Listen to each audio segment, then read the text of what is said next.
काही नवीन लोक आलेत. So in which language are you all comfortable?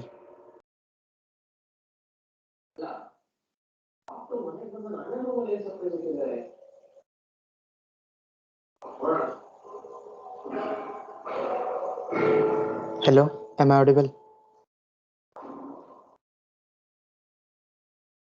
Yes, audible.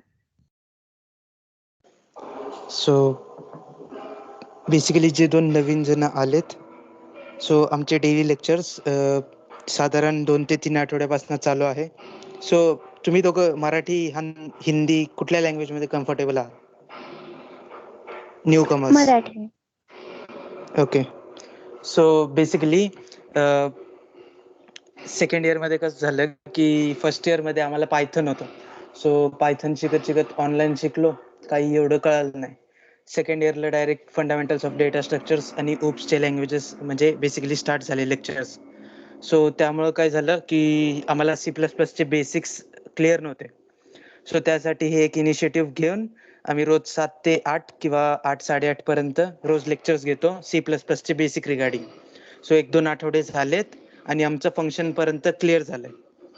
So तर म्हणजे बेसिक C++ क्लिअर झालं आणि आजच्या लेक्चरमध्ये बेसिकली एकतर आम्ही क्वेश्चन घेणार होतो फंक्शन्स रिलेटेड किंवा फंडामेंटल्स ऑफ डेटा स्ट्रक्चर्स किंवा ओपचे लेक्चर म्हणजे त्याबद्दलचे सिलेबस स्टार्ट करणार होतो. सो म्हणजे तुम्हाला कसं चालेल? तुमच्यासाठी C++ म्हणजे परत बघायचं आहे का काय करायचं आहे?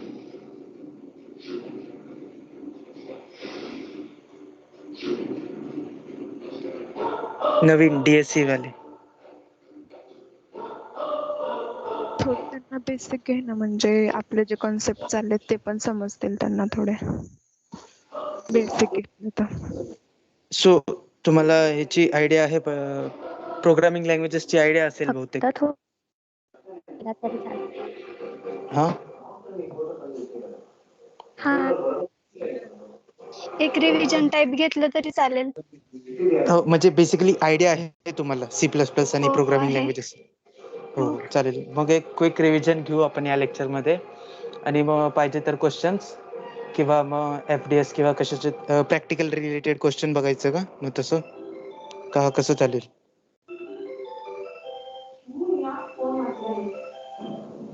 म्हणजे आता प्रॅक्टिकल सुरू होणार आहेत ना, सो त्याचे सिलेबसची कॉपी आहे माझ्याकडे. सो त्यात सपोनी म्हणजे बेसिकली युनिव्हर्सिटीने काही क्वेश्चन्स दिलेले आहेत. सो ते सॉल्व्ह करायचं बघायचं का काही दुसरं थिअरी वगैरे घ्यायची? थिअरी म्हणजे बेसिकली चालेल, जे आहे ते घेतलं तरी चालेल आणि त्यातच सगळं रिवाइज झालं तरी चालेल. म्हणजे बेसिक कन्सेप्ट तिथं पण क्लिअर होतील ना. हां तसं पण आहे. सो सुरू करू आपण. सो बेसिकली इथं प्रॉब्लेम काय की माझा लॅपटॉप खराब झाला होता. सो मी मोबाईलवरनं लेक्चर कंडक्ट करतो. त्यामुळं जरासं स्क्रीनमध्ये इश्यू येईल. मोबाईलची स्क्रीन शेअर करणार आहे मी. तो समजतं का नाही ते तसं बघून घ्या. सो स्क्रीन विजिबल आहे? येस, विजिबल आहे. ओके. सो बेसिकली थोडीशी एक ओव्हरव्ह्यू घेतो C++ लँग्वेजेस काय आहे. सो बेसिकली हे 1990 मध्ये क्रिएट झालेलं एक प्रोग्रामिंग लँग्वेज आहे. बजारने स्टॅस्ट्रोप म्हणून ह्याचे क्रिएटर आहेत. सो प्रोग्रामिंग लँग्वेज बेसिकली काय करते की कम्प्युटरला आपण काही कम्प्युटर बेसिकली काय की एक नॉन लिव्हिंग थिंग आहे आणि ते फक्त त्याला अंडरस्टँड एक लँग्वेज होती, ती आहे बायनरी. लो व्होल्ट किंवा हाय व्होल्ट बेसिकली 1 आणि 0 मध्ये ते सगळं काम करतं. सो त्याच्याकडनं आपल्याला जे काम करून घ्यायचं असतं ते करून घेण्यासाठी आपल्याला पहिले त्याला काहीतरी शिकवावं लागेल किंवा असं असं काम असतं हे सांगावं लागेल. सो जसं आपल्या रिअल वर्ल्डमध्ये लँग्वेजेस आहेत हिंदी, मराठी, इंग्लिश, तसंच सिमिलरली कम्प्युटरमध्ये प्रोग्रामिंग लँग्वेजेस आहेत. C++, पायथन, C, गो, रुबी असे खूप सारे आहेत. सो बेसिकली सिलेबसमध्ये C++ आहे आणि हे बेसिकली जरासा लो लेवल लँग्वेज आहे बाकी लँग्वेजेसपेक्षा. कारण की याच्यात कसे कन्सेप्ट जे मेमरी एलोकेशन किंवा काय असे जे आजकालच्या डायनॅमिक लँग्वेजेसमध्ये आहेत की ऑटोमॅटिकली डेटा टाईप सिलेक्ट होतात, हे ते होतं. सो ते याच्यात नाही आहे एवढं. आपल्याला सगळं मोस्ट ऑफ दी काम स्वतःहून करावं लागतं. सो बेसिकली जेव्हा आपण C++ची स्टार्टिंग करतो तेव्हा ही टेम्पलेट द्यावी लागते. बेसिकली हे लाईन्स मी काढून टाकतो, कन्फ्यूज करेल. सो बेसिकली हे जे आहे हे बेसिक टेम्पलेट आहे C++चं. सो फर्स्ट लाईन जे आहे इन्क्लूड आयो स्ट्रीम, ते बेसिकली काय करतं की आपण आता मेन मध्ये कसं आहे की आपण एक बेसिक प्रोग्राम घेऊ आणि त्यानंतर हे डिस्कस करू. So C out hello world हा बेसिक कुठल्याही प्रोग्रामिंग लँग्वेज शिकताना आपण यूज करतो. सो हे बेसिकली काय म्हणतं की प्रिंट करा हेलो वर्ल्ड आपल्या टर्मिनल मध्ये. सो मी जर हे रन केलं तो इथं आउटपुट मध्ये खाली आपल्याला जे काही दिलंय ते आउटपुट मध्ये आलं हेलो वर्ल्ड. सो बेसिकली सी आउटचं काम काय आहे की आउटपुट टर्मिनलला जे काही त्याच्या पुढची स्ट्रिंग आहे ती आउटपुट टर्मिनलला टाकणे. सो बेसिकली आता सी आउट पण काय आहे, कमांड टाईप आहे. ते कसं एक्झिक्यूट करणार त्याच्या बिहाइंड पण काहीतरी कोड असेल. सो बेसिकली हे सी आउट किंवा अजून आपण पुढे पुढे जाऊन सी इन आणि वेगवेगळे फंक्शन्स यूज करणारे किंवा वेगवेगळे कीवर्ड्स यूज करणारे. सो त्या सगळ्यांना पण काहीतरी अर्थ असतो. म्हणजे सी प्रोग्रामिंग हे सी आउट काम कसं करतं त्याची पण एक प्रोग्राम असेल. सो या सगळ्याचे प्रोग्राम्स आहेत की सी आउट करणे, इनपुट घेणे, आउटपुट करणे किंवा इफ लूप वापरणे, व्हाईल लूप वापरणे, ते सगळे या आयो स्ट्रीम मध्ये असतात. आणि याला म्हणतात हेडर फाइल्स. हे आपण इन्क्लूड करतो म्हणजे बेसिकली आपल्या कोड मध्ये घेतो की मला याचे सगळे कोड मला माझ्या या प्रोग्राम मध्ये पाहिजे, इन्क्लूड करतो. त्यानंतरची जी सेकंड लाईन आहे ती नेम स्पेसेसची आहे. सो बेसिकली इन्क्लूड करताना फक्त एक फाईल नसतात, जेव्हा आपले खूप सारे फाईल्स असतात. सो इन्क्लूड आता आयो स्ट्रीम केलंय हा बेसिक असतो. आयो stream input output stream. So basically F stream म्हणून फाईल्स साठी असतात. F stream files input output करण्यासाठी हे असतं.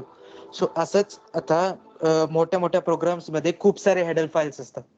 सो आता काय होईल, इनपुट आयो स्ट्रीम जो आहे त्यात एक मी फंक्शन क्रिएट केला समजा प्रिंटचा, त्यात मी एक प्रिंटचा फंक्शन क्रिएट केला. सिमिलरली फाईल मध्ये पण एक प्रिंटचा फंक्शन असेल. सो इथं काय होणार, आता मी इथं प्रिंट दिला, अज्युम करा, जस्ट एक केस घेतोय की इथं मी एक प्रिंट फंक्शन बनवलाय आणि त्या दोन्ही हेडर फाईल्स मध्ये आहेत. सो अज्युम करतोय की एक प्रिंट टाईपचा फंक्शन आहे ज्याला आपण जे काही देईल ते प्रिंट होईल जर डिपेंडिंग ऑन इनपुट आउटपुट किंवा फाईल्स. सो इथं आता काय होतंय की इनपुट आउटपुट मध्ये पण प्रिंट आहे, एफ स्ट्रीम मध्ये पण एक प्रिंट आहे. सो कंपायलर काय होतंय, कन्फ्यूज होतो की कुठला घ्यायचं. सो बेसिकली कंपायलर काय आहे, हे जे आपण कोड लिहितो हे आपल्याला कळतं, पण आपण काय सांगितलं कम्प्युटरला फक्त 1 आणि 0 कळतात. सो आपल्याला जे कळतं आपला ह्युमन रिडेबल जो कोड आहे त्याला मशीनला समजेल अशा कोड मध्ये कन्वर्ट करण्यासाठी आपण कंपायलरचा यूज करतो. तो एक सॉफ्टवेअर आहे, तो काय करतो आपल्याला जे कोड समजतं त्याला कन्वर्ट करतं मशीन लँग्वेज मध्ये, झिरोज आणि वन्स मध्ये. सो बेसिकली त्याला आपण कंपायलर म्हणतो. सो आता जेव्हा असं आपण दोन फाईल्स घेतो, 2-3 मल्टिपल असतात, 100-200, ते डिपेंडिंग ऑन प्रोजेक्ट असतं.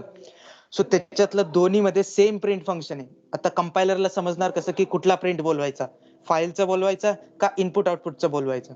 सो हे कन्फ्यूज होतात. यासाठी C++ मध्ये काय क्रिएट केलंय, एक नेम स्पेस म्हणून क्रिएट केलंय.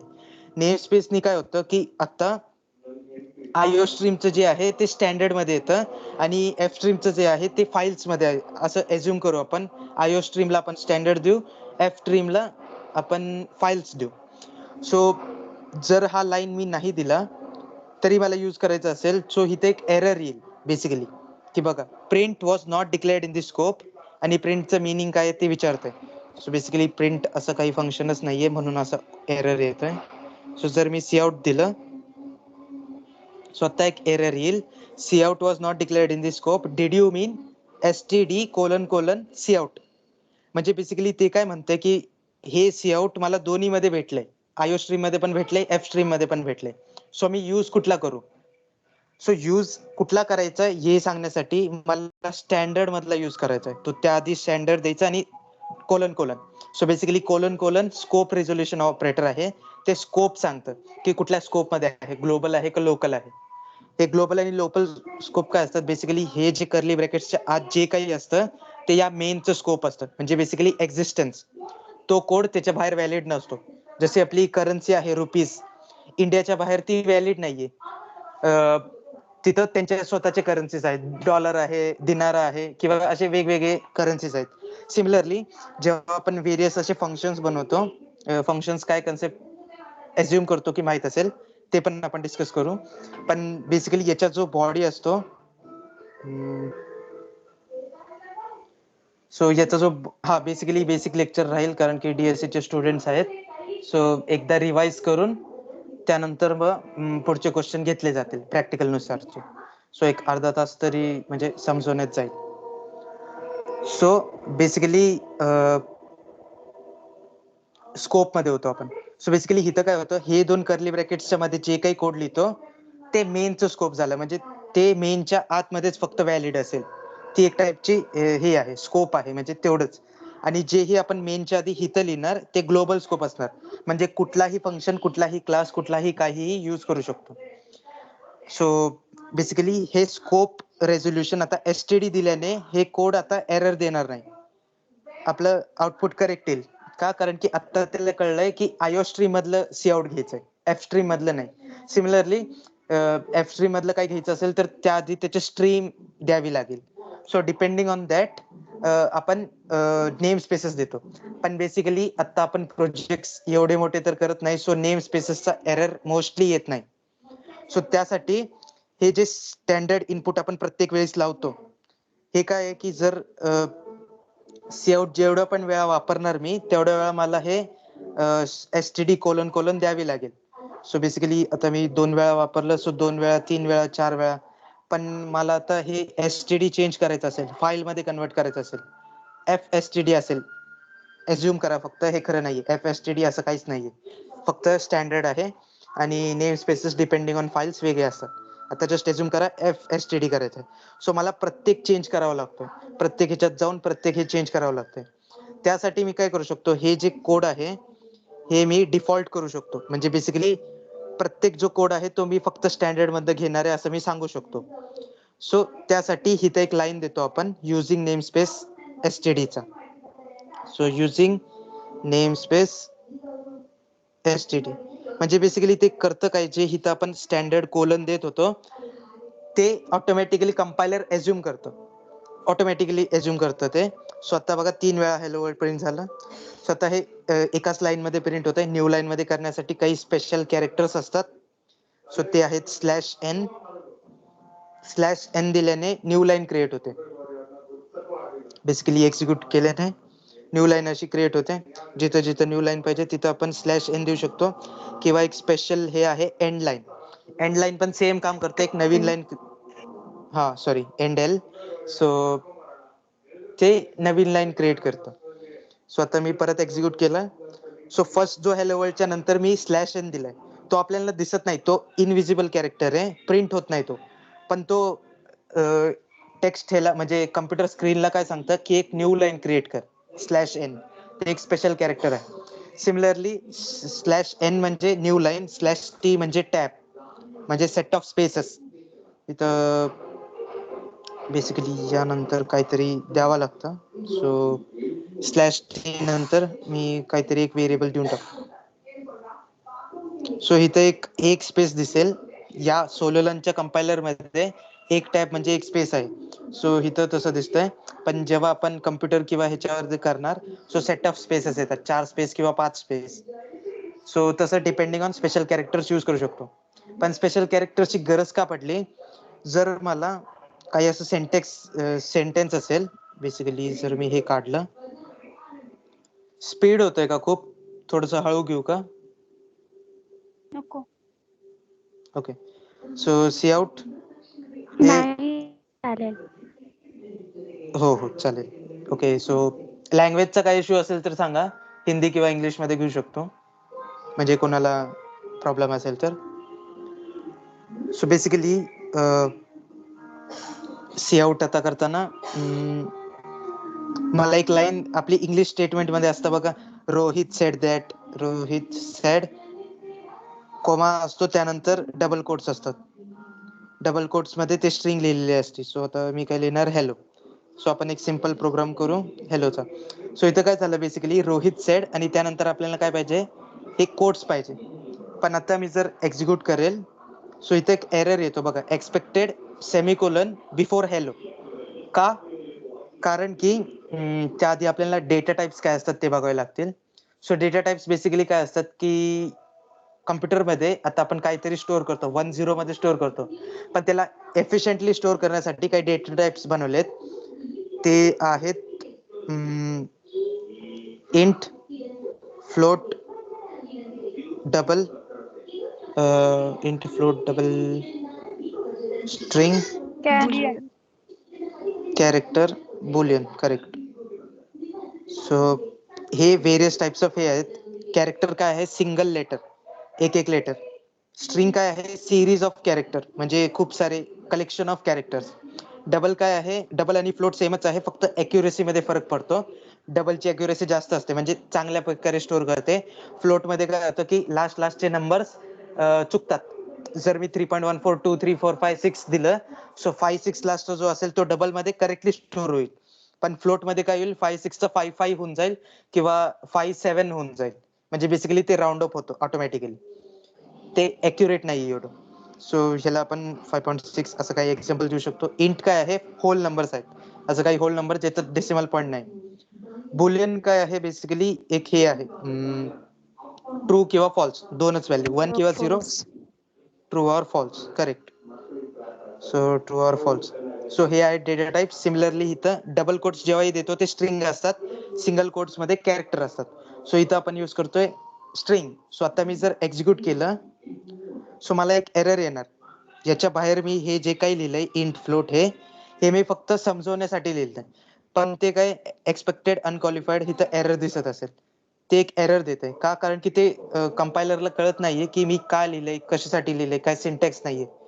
सो असे जे स्टेटमेंट्स असतात जे आपल्या कामाचे नसतात, आपण फक्त समजण्यासाठी किंवा काही डेफिनेशन साठी लिहितो, त्याला म्हणतात comments. So basically single line comment, म्हणजे एका लाईनला कमेंट करायची असेल 2 स्लॅश द्यावे लागतात. बघा कलर चेंज झालाय, कलर चेंज नाही दिसत असेल, हे आता कमेंट झालंय. बेसिकली मल्टिपल लाईन्स करायचे असेल तर स्लॅश ऍस्टेरिक स्लॅश, याच्याने मल्टीलाईन कमेंट क्रिएट होते. सो आता मी जर एक्झिक्यूट केलं, सो हे फक्त रोहित मध्ये या ह्याच्यामुळे प्रॉब्लेम येतोय. खालचा जो एरर आहे तो गेला. बेसिकली 2 एरर्स होते, पण आता हे फक्त स्ट्रिंग साठी येते. सो बेसिकली आता हे एरर काय येते याच्यावर डिस्कस करू. मी काय म्हटलं की जो काही स्ट्रिंग असतो ते 2 कोट्सच्या मध्ये असतं बेसिकली. सो इथे एक कोट स्टार्ट झाला, इथे एक एंड झाला. सो यामध्ये एक स्ट्रिंग झालं, इथे एक स्टार्ट झाला आणि इथे एक एंड झाला. या हॅलोला कुठलाही हे एनक्लोज करत नाहीये, म्हणजे बेसिकली त्याच्या बाजूला कुठलाही स्ट्रिंग बनवत नाहीये त्याला. सो काय एरर होतोय? हा एक स्ट्रिंग झालं, हे तसंच राहिलं मध्ये, हे परत एक एम्प्टी स्ट्रिंग क्रिएट झालं. त्यामुळे काय होतंय? कंपायलर कन्फ्युज होते, मध्येच तुम्ही काहीतरी दिलंय ते मला कळत नाहीये. हे स्ट्रिंग आहे हे मला कळालं, हे स्ट्रिंग आहे हे कळालं, पण मध्येच हॅलो दिलंय, एक्सक्लेमेशन दिलंय, ते मला कळालं नाही. सो बेसिकली इथं मला डबल कोट्स यूज करता येत नाहीये. सो असले स्पेशल जे हे आहेत जे यूज करता येत नाही आपल्याला सिंटॅक्स प्रॉब्लेम मुळे, त्याला आपण त्याआधी एक बॅकस्लॅश दिल्याने ते बेसिकली प्रिंटेबल क्रिएट होतात, म्हणजे ते आउटपुट मध्ये प्रिंट होतात. बेसिकली इथं हे जे डबल कोट्स आहेत ते सिंटॅक्स मधलं कन्सिडर होत नाही, कारण की आता दिसत असेल बघा, कलर चेंज झालाय, परत ग्रीनचं पूर्ण ग्रीन झालंय. ग्रीन म्हणजे स्ट्रिंग आहे, पण मी हे जर काढलं, सो इथं बघा हे ब्लू होतंय, म्हणजे हे काहीतरी वेगळं आहे आणि हे स्ट्रिंग आहे. सो असं होतंय. सो त्यासाठी हे स्पेशल कॅरेक्टर्स दिले तर ते काय कन्सिडर होतं, जसं आउटपुट मध्ये सेम टू सेम तो कॅरेक्टर प्रिंट होतो. स्वतः आउटपुट मध्ये दिसेल Rohit sed hello basically. So आवाज येतोय ना? नेटवर्कचा काही इश्यू आहे का? सो येतोय. हा. सो बेसिकली सी आउट जो फर्स्ट आहे हॅलो वर्ल्ड तो आलाय, त्यानंतर आपण न्यू लाईन नाही दिलंय म्हणून ते जॉईनली रोहित सेड डबल कोट्स मध्ये हॅलो आलाय. आता मागच्या वेळेस ते स्ट्रिंग वेगवेगळी स्ट्रिंग बनत होती, पण यावेळेस काय होतंय ते एकत्र येतंय. आपण हे 2 डिस्कस केले, हेडर फाइल्स आणि नेम स्पेस. पण मेन फंक्शन काय? हे एक फंक्शन आहे जे कंपल्सरी द्यावं लागतं, कारण की कंपायलर म्हणजे क्रिएटर्स जे होते C++ चे, त्यांनी काय म्हटले, तुम्हाला काही जरी स्टार्ट करायचं असेल, स्टार्टिंग पॉइंट काहीतरी पाहिजे. आता आपण रेस पण स्टार्ट करतो तर स्टार्टिंग पॉइंट असते, एंडिंग पॉइंट असते. सिमिलरली त्यांनी एक मेन फंक्शन बनवलंय जे स्टार्ट करते जिथनं सगळं काही प्रोसेस स्टार्ट होतं, आणि हे बेसिकली सी आउट होतं. सो यानंतर आता युजर कडनं काही इनपुट घ्यायचं असेल, सो त्यासाठी कीवर्ड आहे C in. So basically C in नंतर हे या साईडचे एरोज म्हणजे basically greater than symbol. So basically data flow कसा असतो, हॅलो वर्ल्ड जो आहे हा डाटा आहे हा जातो सी आउटला, म्हणजे बेसिकली इथं आपण टर्मिनल कन्सिडर करू शकतो. सो सी हॅलो वर्ल्ड जो आहे तो असा जातो सी आउट कडे, म्हणून एरो तसं दिलाय. रोहित सेड हॅलो, ते पण कुठे जातं, सी आउट कडे जातं. असं डायरेक्शन जशी दिली तसं जातं. आता सेकंड टाइप आपण इनपुट घेतोय, म्हणजे आपल्या व्हेरिएबल मध्ये टाकतोय, इनपुट घेतोय. सो या आधी एक व्हेरिएबल नावाची कन्सेप्ट आहे. व्हेरिएबल बेसिकली स्टोरेज बॉक्सेस आहेत जिथं आपण काही डाटा स्टोअर करू शकतो. सो त्याचा सिंटॅक्स आहे, पहिले डेटा टाइप द्यावा लागतो. सो इंट एक डेटा टाइप बनवू, नाव नंबर सेमिकोलॉन. हा काय झाला, डिक्लेअर झाला, फक्त एक नाव आणि क्रिएट झालं. त्यामध्ये काही व्हॅल्यू टाकायची असेल, इक्वल टू साइन द्यावी लागते, त्याला म्हणतात असाइनमेंट ऑपरेटर. आणि आपण काही व्हॅल्यू देऊ शकतो. आता हे व्हॅल्यू इंटिजर आहे आपल्याला दिसतंय, पण मी जर 0 हे पण दिलं, म्हणजे फ्लोट पण व्हॅल्यू काही दिली, तरी याच्यात स्टोअर काय होणार, इंटिजर स्टोअर होणार. का? कारण की इथं डेटा टाइप आपण तो दिलाय. जो डेटा टाइप असेल त्याच्यानुसार हे कन्वर्ट होऊन जातं बेसिकली. सो आता इंटिजर पार्ट काय आहे, 7292 एवढंच फक्त नम मध्ये सेव्ह होणार. जर आपल्याला बघायचं असेल, सो आपण सी आउट करू शकतो, C out num. Spelling C out. हा, सो बेसिकली आता सी आउट नम केल्याने आपल्याला फक्त 7292 येईल. ते पहिलेचे पण हे मी आता कमेंट करतो, म्हणजे मला हे नकोय.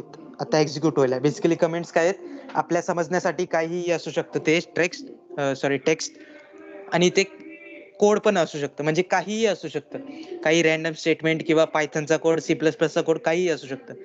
कमेंट्स काय असतात, ते एक्झिक्यूट होत नाही, बेसिकली आपल्याला समजण्यासाठी लिहितो. सो बेसिकली मला हे 2 स्टेटमेंट एक्झिक्यूट नाही करायचे, म्हणून त्याला कमेंट करून दिलं. त्यानंतर आता जर एक्झिक्यूट केलं, सो फक्त 7292 येणार. का? कारण की डेटा टाइप इंटिजर आहे, तो फक्त स्टोअर करणार इंटिजर. जर मी इथं फ्लोट किंवा डबल दिलं, सो त्यानुसार ते कन्वर्ट होऊन जाईल आणि डबल स्टोअर करेल, म्हणजे त्याच्या पुढचे पण नंबर्स प्रिंट होतील. हे होते व्हेरिएबल्स. सो आता व्हेरिएबल्स लागतात कशासाठी, आता मी सी इन घेणार, इनपुट घेतोय युजर कडनं, म्हणजे युजर कडनं काय आपल्याला इनपुट घ्यायचंय. सो ते कुठेतरी स्टोअर करावं लागतं, कारण की सी इन घेतोय ते कुठेतरी ठेवावं लागतं, डायरेक्ट आपण युज नाही करू शकत, कारण की त्याच्यावर कधी कधी आपण ऑपरेशन्स परफॉर्म करतो.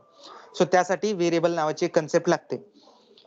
सो इंट नम म्हणून परत आपण घेऊ, त्याला इनिशियलाइज नाही करत, काही व्हॅल्यू देत नाही, कारण की आपण युजर कडनं व्हॅल्यू घेणार आहे. सो आपण सी इन करू शकतो नम. हे काय, आता सी इन मध्ये जो काही डाटा येतो युजरचा, तो चाललाय नंबर मध्ये. एरो बघा असं चाललंय, सी इन ते नंबर मध्ये चाललंय.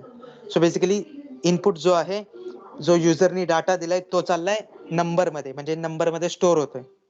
सो असं असतं बेसिकली, याला म्हणतात एक्सट्रॅक्शन. आपण त्या टर्मिनल मधनं एक्सट्रॅक्ट करतोय. आणि इन्सर्शन ना. हे इन्सर्शन वरचं, कारण की आपण हे जे आहे रोहित सेट, म्हणजे तो जो स्ट्रिंग आहे तो टर्मिनलला इन्सर्ट करतोय. मे बी रॉंग पण असू शकतं, एकदा चेक आय करून थिंक घ्या. सो सीएन ला इन्सर्शनच आहे, सीएन ला. हा मग असेल, मी कन्फ्युज झालो असेल. मग दोन्हीपैकी एक इन्सर्शन आहे आणि एक एक्सट्रॅक्शन आहे. मी इन्सर्शन कसं लक्षात ठेवलं, की हे आपण टर्मिनल मध्ये इन्सर्ट करतोय म्हणून. सो ते बघून घ्या तसं काय असेल, इन्सर्शन किंवा एक्सट्रॅक्शन, किंवा मी नेक्स्ट लेक्चरला सांगेल. सो हे आहे असं. सो सीइन याच्याने ला डाटा एक्सट्रॅक्शन. सी इन ला एक्सट्रॅक्शन. सो करेक्ट, आपण हिथना डाटा एक्सट्रॅक्ट करतोय, नम मध्ये टाकतोय, आणि हे जे आहे हे टर्मिनलला इन्सर्ट करतोय, म्हणून हे जे आहेत हे इन्सर्शन, हे एक्सट्रॅक्शन. सो बेसिकली हे व्हेरिएबल क्रिएट झालं आणि त्याच्यात आपण व्हॅल्यू टाकतोय. सो तुम्ही जेव्हा कम्प्युटर मध्ये युज करताल ना, तेव्हा फक्त असं ब्लिंकिंग कर्सर दिसेल तुम्हाला टर्मिनल मध्ये. मी इथं दाखवू नाही शकत, कारण की इथं बेसिकली असा इनपुट घेतो तो सोलोलन, माझा अँड्रॉइड ऍप आहे म्हणून. पण तुम्ही जेव्हा याच्यात पीसी वर जेव्हा कंपाईल करताल ना, तेव्हा फक्त असं ब्लिंकिंग कर्सर दिसेल. सो तेव्हा तुम्ही नंबर देऊ शकता आणि सबमिट करू शकता. सो आता नो आउटपुट आपण सी आउट केलाच नाही. सो आज बेसिकली बेसिकच असेल, कारण की वेळ लागेल for loop, while loop, functions हे सगळं सांगताना. सो ज्यांचं झालेलं आहे, रिवाइज करायचं असेल तर थांबू शकता, सेकंड इयर वाले, म्हणजे जे काय असतील ते. आणि ज्यांना रिवाइज नाही करायचं, काही वेगळे काम असतील, असाइनमेंट वगैरे, सो लिव्ह करू शकता. आज बेसिक रिव्हिजनच घेईल मी. सो सी आउट नम एक्झिक्यूट, मी नंबर देणार इथं 5, स्वतः सी आउट झाला 5. सो सिमिलरली तुमच्या ह्याच्यात कसा येईल की फक्त ब्लिंकिंग कर्सर दिसेल, त्यासाठी तुम्ही काय करू शकता, सी इनच्या पहिले एक सी आउट मेसेज टाकू शकता की एंटर नंबर म्हणून. सो असं एक एंटर नंबर आणि त्यानंतर कोलन देऊन स्पेस दिल्याने म्हणजे जरासं कळतं, तिथं चांगलं दिसतं टर्मिनल मध्ये. सो असं करू शकता. पण मी जर असं केलं तर तुम्हाला दिसेल की काय होतंय, माझं हे दोन्ही एकत्र प्रिंट होतं, असा प्रॉब्लेम होतो. म्हणून मी मोस्टली इथं सी आउट यूज नाही करणार सी इनच्या अगोदर. पण तुम्ही पीसी वर असताना मोस्टली यूज करा, कारण की ते प्रोग्राम इझी करतं. सो हे इनपुट आणि आउटपुट झालं. डाटा टाइप्स बघितलंय. त्यानंतर ऑपरेशन्स असतात. हे डाटा टाइप फक्त इंटिजरचं पाहिलं, आपण डबल पण बनवू शकतो, फ्लोट पण बनवू शकतो, कॅरेक्टर पण बनवू शकतो, कुठलाही बनवू शकतो. यानंतर इथं हा जो सी आउट आहे, इथं आपण आतापर्यंत एकच नंबर पाहिलं की फक्त एवढंच मी आउटपुट करतोय, 6च आउटपुट करतोय. पण मला एकाच लाईन मध्ये खूप काही आउटपुट करायचं असेल, सो अजून एक एक्सट्रॅक्शन इन्सर्शन, बेसिकली इन्सर्ट करणारा ऑपरेटर, इन्सर्शन ऑपरेटर. आणि त्यानंतर मी वेगवेगळे डेटा टाइप्स पण देऊ शकतो. एक इंटिजर दिलं, एक स्ट्रिंग दिलं, त्यानंतर परत इन्सर्शन ऑपरेटर. प्रत्येक डाटा टाइपच्या मध्ये 2 वेगवेगळे डाटा टाइपच्या मध्ये आपल्याला हे द्यावे लागतात, इन्सर्शन ऑपरेटर.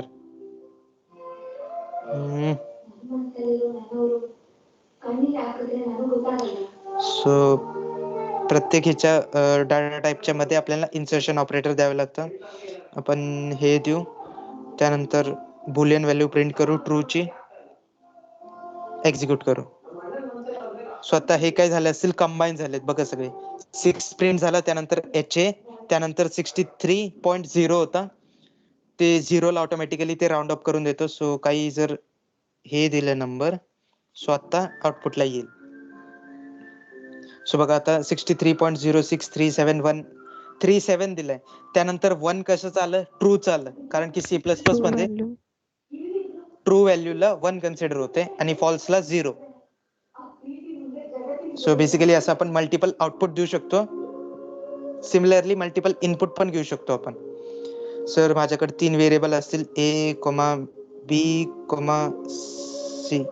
सो बेसिकली असं व्हेरिएबल्स आपण सेम डेटा टाइपचे कोमा देऊन पण इनिशियलाइज करू शकतो, क्रिएट करू शकतो. सो असे मल्टिपल व्हेरिएबल क्रिएट केले. आता मला इनपुट घ्यायचं आहे. So me C in A, C in B, C in C असं देऊ शकतो. बेसिकली याच्याने काय होणार, पहिली जी काही व्हॅल्यू असेल ती A मध्ये जाणार, त्यानंतरची B मध्ये, त्यानंतरची C मध्ये. स्वतः इनपुट देताना कसं असेल, मला 3 व्हॅल्यूज द्यायचे. जर मी असे कंबाईन दिले तर ते फक्त A मध्ये स्टोअर होणार. आपल्याला 3 वेगवेगळे व्हॅल्यूज आहेत हे सांगण्यासाठी एकतर स्पेस द्यावा लागतो 2 व्हॅल्यूजच्या मध्ये, किंवा एक न्यू लाईन द्यावी लागते. स्वतः हे 3 व्हॅल्यूज आहेत, हा पहिला व्हॅल्यू, हा दुसरा, हा तिसरा. सो सी आउट केलेलं नाही तर काय आउटपुट नाही दिसणार.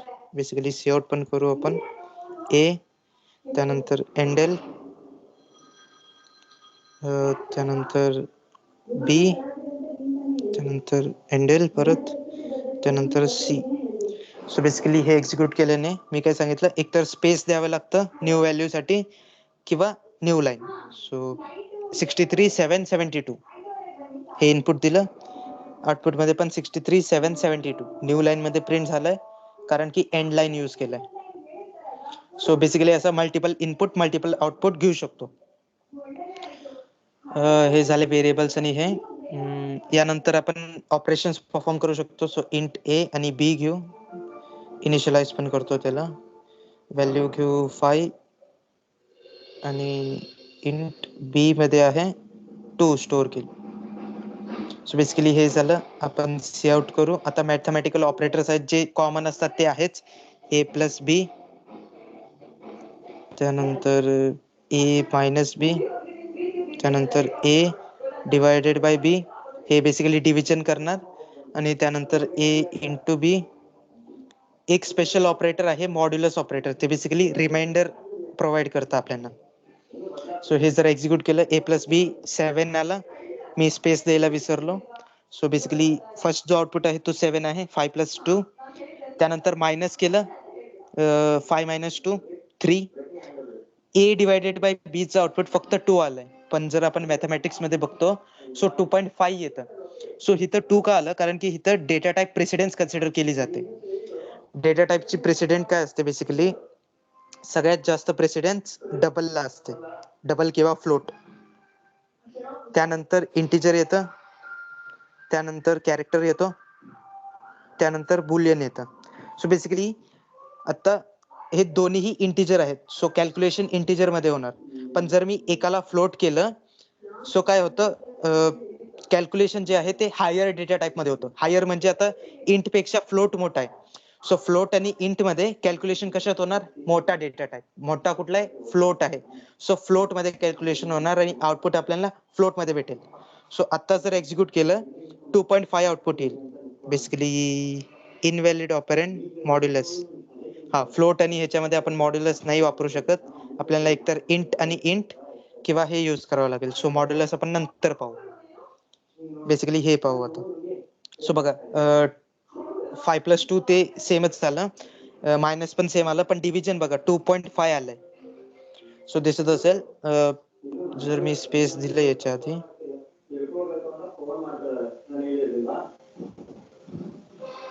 आणि स्पीड होत असेल तर सांगा, मी खूप पटपट बोलतो कधी कधी. समजत नसेल तर विचारू पण शकता मध्ये. सो बेसिकली आता बघा 7.3 ते प्लस आणि मायनसची व्हॅल्यू, त्यानंतर स्पेस आणि 2.5 आलंय. 2.5 का आलं, कारण की डेटा टाईप प्रेसिडेन्स कन्सिडर झालं. फ्लोट डबल पहिला येतो, त्यानंतर इंटिजर, त्यानंतर कॅरेक्टर, त्यानंतर बुलियन. सो बेसिकली इंटिजर आणि फ्लोट मध्ये कॅल्क्युलेशन झाली, म्हणून 2.5 आलं. जर मी हे इंटच सोडलं तर ते काय होणार, बेसिकली दोन्हीही इंट आहेत, सो इंट मध्येच आउटपुट येणार. सो इंट डिव्हिजन काय होते, 5 / 2 2.5 येते, पण इंटिजर कन्सिडर होणार. सो 2.5 मधला 2 कन्सिडर होणार, इंटिजर पार्ट, म्हणून फक्त 2 आउटपुट येतो. यानंतर ऑपरेटर्स हे आहेत, आपण हे बघत होतो मॉड्युलस ऑपरेटर. बेसिकली रिमाइंडर देतं. रिमाइंडर काय असतं, बेसिकली आपण डिव्हिजन बघतो असं, म्हणजे कसं असतं की 2 divided by 5. So 2 divided by 5 असेल. सो 2 2 4 येणार, असं आपण डिवाइड करतो. त्यानंतर इथं आउटपुट काय येणार, 1 उरणार. सो हे असतं रिमाइंडर, हे असतं कोशंट, हे असतं डिवायझर, हे डिव्हिडंड. बेसिकली मॅथमॅटिक्सचं ते. सो आपल्याला आता 5 mod 2 केल्याने रिमाइंडर येतं आपल्याला, बेसिकली रिमाइंडर. सो जर मी आता a mod b केला, a mod b, सो आपल्याला काय येणार, 1 येणार आउटपुटला. सिमिलरली मी हे 50 mod 3 केला, सो 3 1 3 4 5 2 आणि 6, सो 48 येतो. रिमाइंडर 2 येईल, कारण की 3 1 3 4 5 2 उरले, ते 20 झालं, आणि 3 6 18 झाल्यानंतर उरतं किती, 2 उरतं. सो आउटपुट रिमाइंडर मध्ये येणार 2. Basically mathematics. सो असं रिमाइंडर यूज करू शकतो. सिमिलरली जर असे मी जर मल्टिपल ऑपरेशन घेतले, a + b - a multiply by b, असं काही घेतलं, खूप काही, so divided by a into b असं काही असेल, सो इथं काय होणार की आपला जसं बॉडमासचा रूल असतो, बॉडमासचा रूल का बनवलाय, कारण की प्रत्येक वेळेस आपण पहिले मल्टिप्लाय कन्सिडर करू शकतो. आता कोण दुसरं काय असेल तो पहिले एडिशन कन्सिडर करणार, कोण दुसरा असेल तो पहिले b - a कन्सिडर करणार. सो प्रत्येकाचं वेगवेगळे हे येतं. त्यासाठी एक आपण युनिव्हर्सल बॉडमास रूल बनवलाय. फर्स्ट ब्रॅकेट, त्यानंतर हे ऑर्डर, मल्टिप्लिकेशन, डिव्हिजन, असं आपण एक रूल बनवलाय. बेसिकली सेम असं C++ मध्ये ऑपरेटर प्रेसिडेन्स आहे. हे आपण डाटा टाईपचा प्रेसिडेन्स पाहिला. सिमिलरली एक ऑपरेटर प्रेसिडेन्स नावाची कन्सेप्ट आहे. सो ऑपरेटर प्रेसिडेन्स, त्याच्यात काय आहे, मल्टिप्लिकेटिव्ह, म्हणजे बेसिकली मल्टिप्लिकेशन, डिव्हिजन, मॉड्युलस, याला सर्वात जास्त प्रायोरिटी. त्यानंतर ऍडिशन, त्यानंतर म्हणजे ऍडिशन आणि subtraction same priority. Multiplication, division, modulus same priority. जर खूप काही सेम प्रायोरिटीचे एकत्र भेटतील तर आपल्याला लेफ्ट टू राईट जायचं. सिमिलरली इथं ऍडिशन मध्ये पण हे तुम्ही गुगल करू शकता, operator precedence table in C++, तुम्हाला भेटून जाईल. So right left to right, left to right. So आता इथं कसं चालणार, पहिले बघणार इथं सगळे ऑपरेटर्स बघितले जातील, मल्टिप्लिकेशन, डिव्हिजन, मल्टिप्लिकेशन. सो हे इथलं जे मल्टिप्लिकेशनचे आहेत हे पहिले एक्झिक्यूट होणार. बेसिकली जर मी ब्रॅकेट दिलं, सो हे पहिले एक्झिक्यूट होणार. बेसिकली आपल्याला माहित आहे की ब्रॅकेट वाला पहिले सॉल्व्ह होतं. जर आपल्याला ते A+B पहिले सॉल्व्ह करायचं असेल, सो आपण याला ब्रॅकेट देऊ शकतो. इथं पण ब्रॅकेटला सर्वात जास्त असतं, त्यानंतर मल्टिप्लिकेशन, डिव्हिजन, मॉड्युलस. सो इथं मी एक ब्रॅकेट पण लिहू शकतो, ब्रॅकेट्स, त्यानंतर मल्टिप्लिकेशन, डिव्हिजन, मॉड्युलस, त्यानंतर ऍड आणि सब. सो बेसिकली मला A+B पहिला करायचं असेल तो हे असं होणार. मला B - A पहिले करायचं असेल सो त्याला ब्रॅकेट देणार मी असं. सो मला जे पहिले करायचंय ते त्याला ब्रॅकेट द्यावी लागेल. आणि जर मी नाही दिलं सो ऑपरेटर प्रेसिडेन्स, सगळ्यात जास्त प्रेसिडेन्स मल्टिप्लिकेशन, डिव्हिजन, मल्टिप्लिकेशन किंवा मॉड्युलस त्याला असतं. सो पहिले हे लास्टचे 4 जे ऑपरेशन आहेत ते परफॉर्म होणार. ह्याच्यात आता त्यांनी काय सांगितलं, सेम असतील म्हणजे सेम प्रायोरिटीवर असतील. बघा इथं मल्टिप्लिकेशन, डिव्हिजन, मॉड्युलस. सो इथं हे सेम प्रायोरिटी वालेच आहेत. So left to right perform होणार. पहिले A+B परफॉर्म होणार, म्हणजे काय होणार, 50 × 3, 5 3 15, 150 divided by A. 150 divided by 3 काय होणार, 50च येणार. 50 × 3 × 3 म्हणजे बेसिकली 50 × 9, 9 5 45, 45 म्हणजे 450. हे पूर्ण जे हे आहे हे कॅल्क्युलेशन झालं 450. 450 मध्ये आता हे प्लस आणि मायनसला सेम आहेत. सो पहिले हे एक्झिक्यूट होणार लेफ्ट टू राईट, नंतर मायनस होणार. सो बेसिकली 50 + 3 53 - 450 म्हणजे 450 मधनं 53 गेलं तर 450 - 50 400. 400 मधनं 3 गेलं सो 397. बेसिकली -397 आला पाहिजे, 26. सो हे पहिले कॅल्क्युलेशन. So 53 division. सो आपण एक एक प्रिंट करून बघू. सो जेवढं प्रिंट करू पहिले, त्यानंतर सी आउट A × B घेतलं होतं, त्यानंतर डिवायडेड बाय A, त्यानंतर मल्टिप्लाय बाय B, त्यानंतर परत मल्टिप्लाय बाय B. सो याला आपण आता कमेंट करू सध्यासाठी. सो याचा 27 आला. बेसिकली सो इथं कसं झालं असेल, मल्टिप्लिकेशन पहिले. सो 3 3 = 9, 3 3 = 9, 9 A = 9 5 आपण हे पण सेपरेट करू.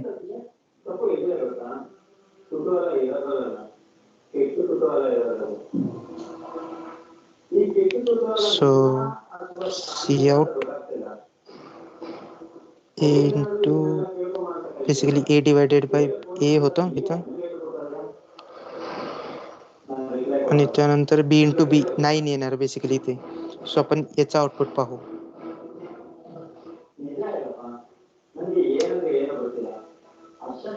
53 हा इंटिजर डिव्हिजन बेसिकली होणार. सो 53 आहे वरती आणि खालचं B डिवायडेड बाय A.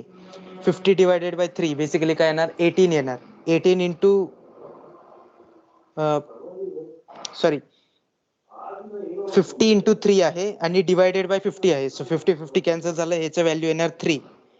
आणि बेसिकली इंटू B होतं. सो बेसिकली इथं हे काय झालं, 50 × 3, 50 × 3 150. 150 डिवायडेड बाय 50, 150 डिवायडेड बाय 50 आहे. आपण मागच्या वेळेस 3 कन्सिडर केलं म्हणून आन्सर चुकला. So basically 150 divided by 50, 0 0 cut, 5 3 so याची व्हॅल्यू 3 येणार. त्यानंतर B आणि B मध्ये 3 आहे, सो 9 येणार. 9 3 27. सी आउट आलाय आपल्याला बरोबर 27. त्यानंतर A+B मधनं आपण 27 मायनस केलं. सो इथं आपला इक्वेशन काय होता, -A × B divided by A मगच आपलं कॅल्क्युलेशन करेक्ट होतं, मी जस्ट कन्फ्युज झालतो ए आणि बी मध्ये. सो जर मी स्टेप वाईज लिहिलं, सो काय होणार की फर्स्ट मल्टिप्लाय होणार ए इंटू बी होणार, कारण की ह्याला सगळ्यात जास्त प्रायोरिटी, लेफ्ट टू राईट जाणार आपण. आणि प्लस मायनस आणि मल्टिप्लिकेशन मध्ये मल्टिप्लिकेशनला जास्त प्रायोरिटी. सो ए इंटू बी, सो हे 50 इंटू 3 होणार, काय येणार 150. 150 डिवायडेड बाय 50 आहे, मगाशी मी 3 घेतलं म्हणून तो आन्सर रॉंग आला. सो 150 डिवायडेड बाय 50 काय येणार, 50 इंटू 3 तिथं 150 झालं, डिवायडेड बाय 5 3 येणार, इंटू 9, कारण की B into B basically same priority left to right. 3 into 3 into 3, 3 चा क्यूब काय येतो 27 येतो. त्यानंतर 53 मायनस 27, ह्याची पूर्ण व्हॅल्यू 27 झाली या मल्टिप्लिकेशन डिव्हिजन मल्टिप्लिकेशनची. सो इथं जर मी 27 लिहिलं, सो इथं 27 आली. So 50 plus 3 53, 53 minus 27 basically 25 cut झालं. सो 25 उरलं, त्यामधनं अजून 2 काढलं. सो 25 मधनं 2 काढलं तर 23 आणि प्लस उरलेलं 3. सो 26 आलं पाहिजे आउटपुट बेसिकली. लास्ट टाइम पण आपला 26 आलतं, आता पण आलं. जर तुम्हाला बघायचंय की लास्ट टाइम करेक्ट आलतं का नाही, सो परत घेऊ शकतो.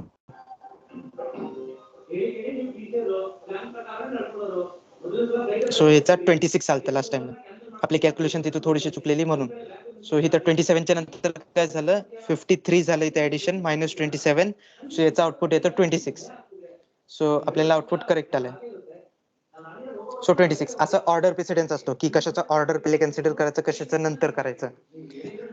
सो हे आहे ऑपरेटर्स बद्दल. यानंतर ऑपरेटर प्रेसिडेन्स मॅथमॅटिकल हे झालं. यानंतर कंडिशन्स येतात, जर आपल्याला काही कंडिशन्स यूज करायचे असतील. सो आपण क्वेश्चन बघूनच डायरेक्टली कोड करू. सो एक क्वेश्चन असेल की find out the inputted number is odd or even. Odd or इवनचा प्रोग्राम बनवायचा आहे, आपल्याला फाइंड आउट करायचं की ते ऑड आहे का इवन आहे. सो बेसिकली ऑर्डर इवन साठी इवन काय असतं, बेसिकली नंबर्स 2 4 6 8 10 12 असे नंबर्स असतात. त्यासाठी आपण एक कंडिशन काय डिड्यूस करू शकतो, एक मॅथमॅटिकल कंडिशन की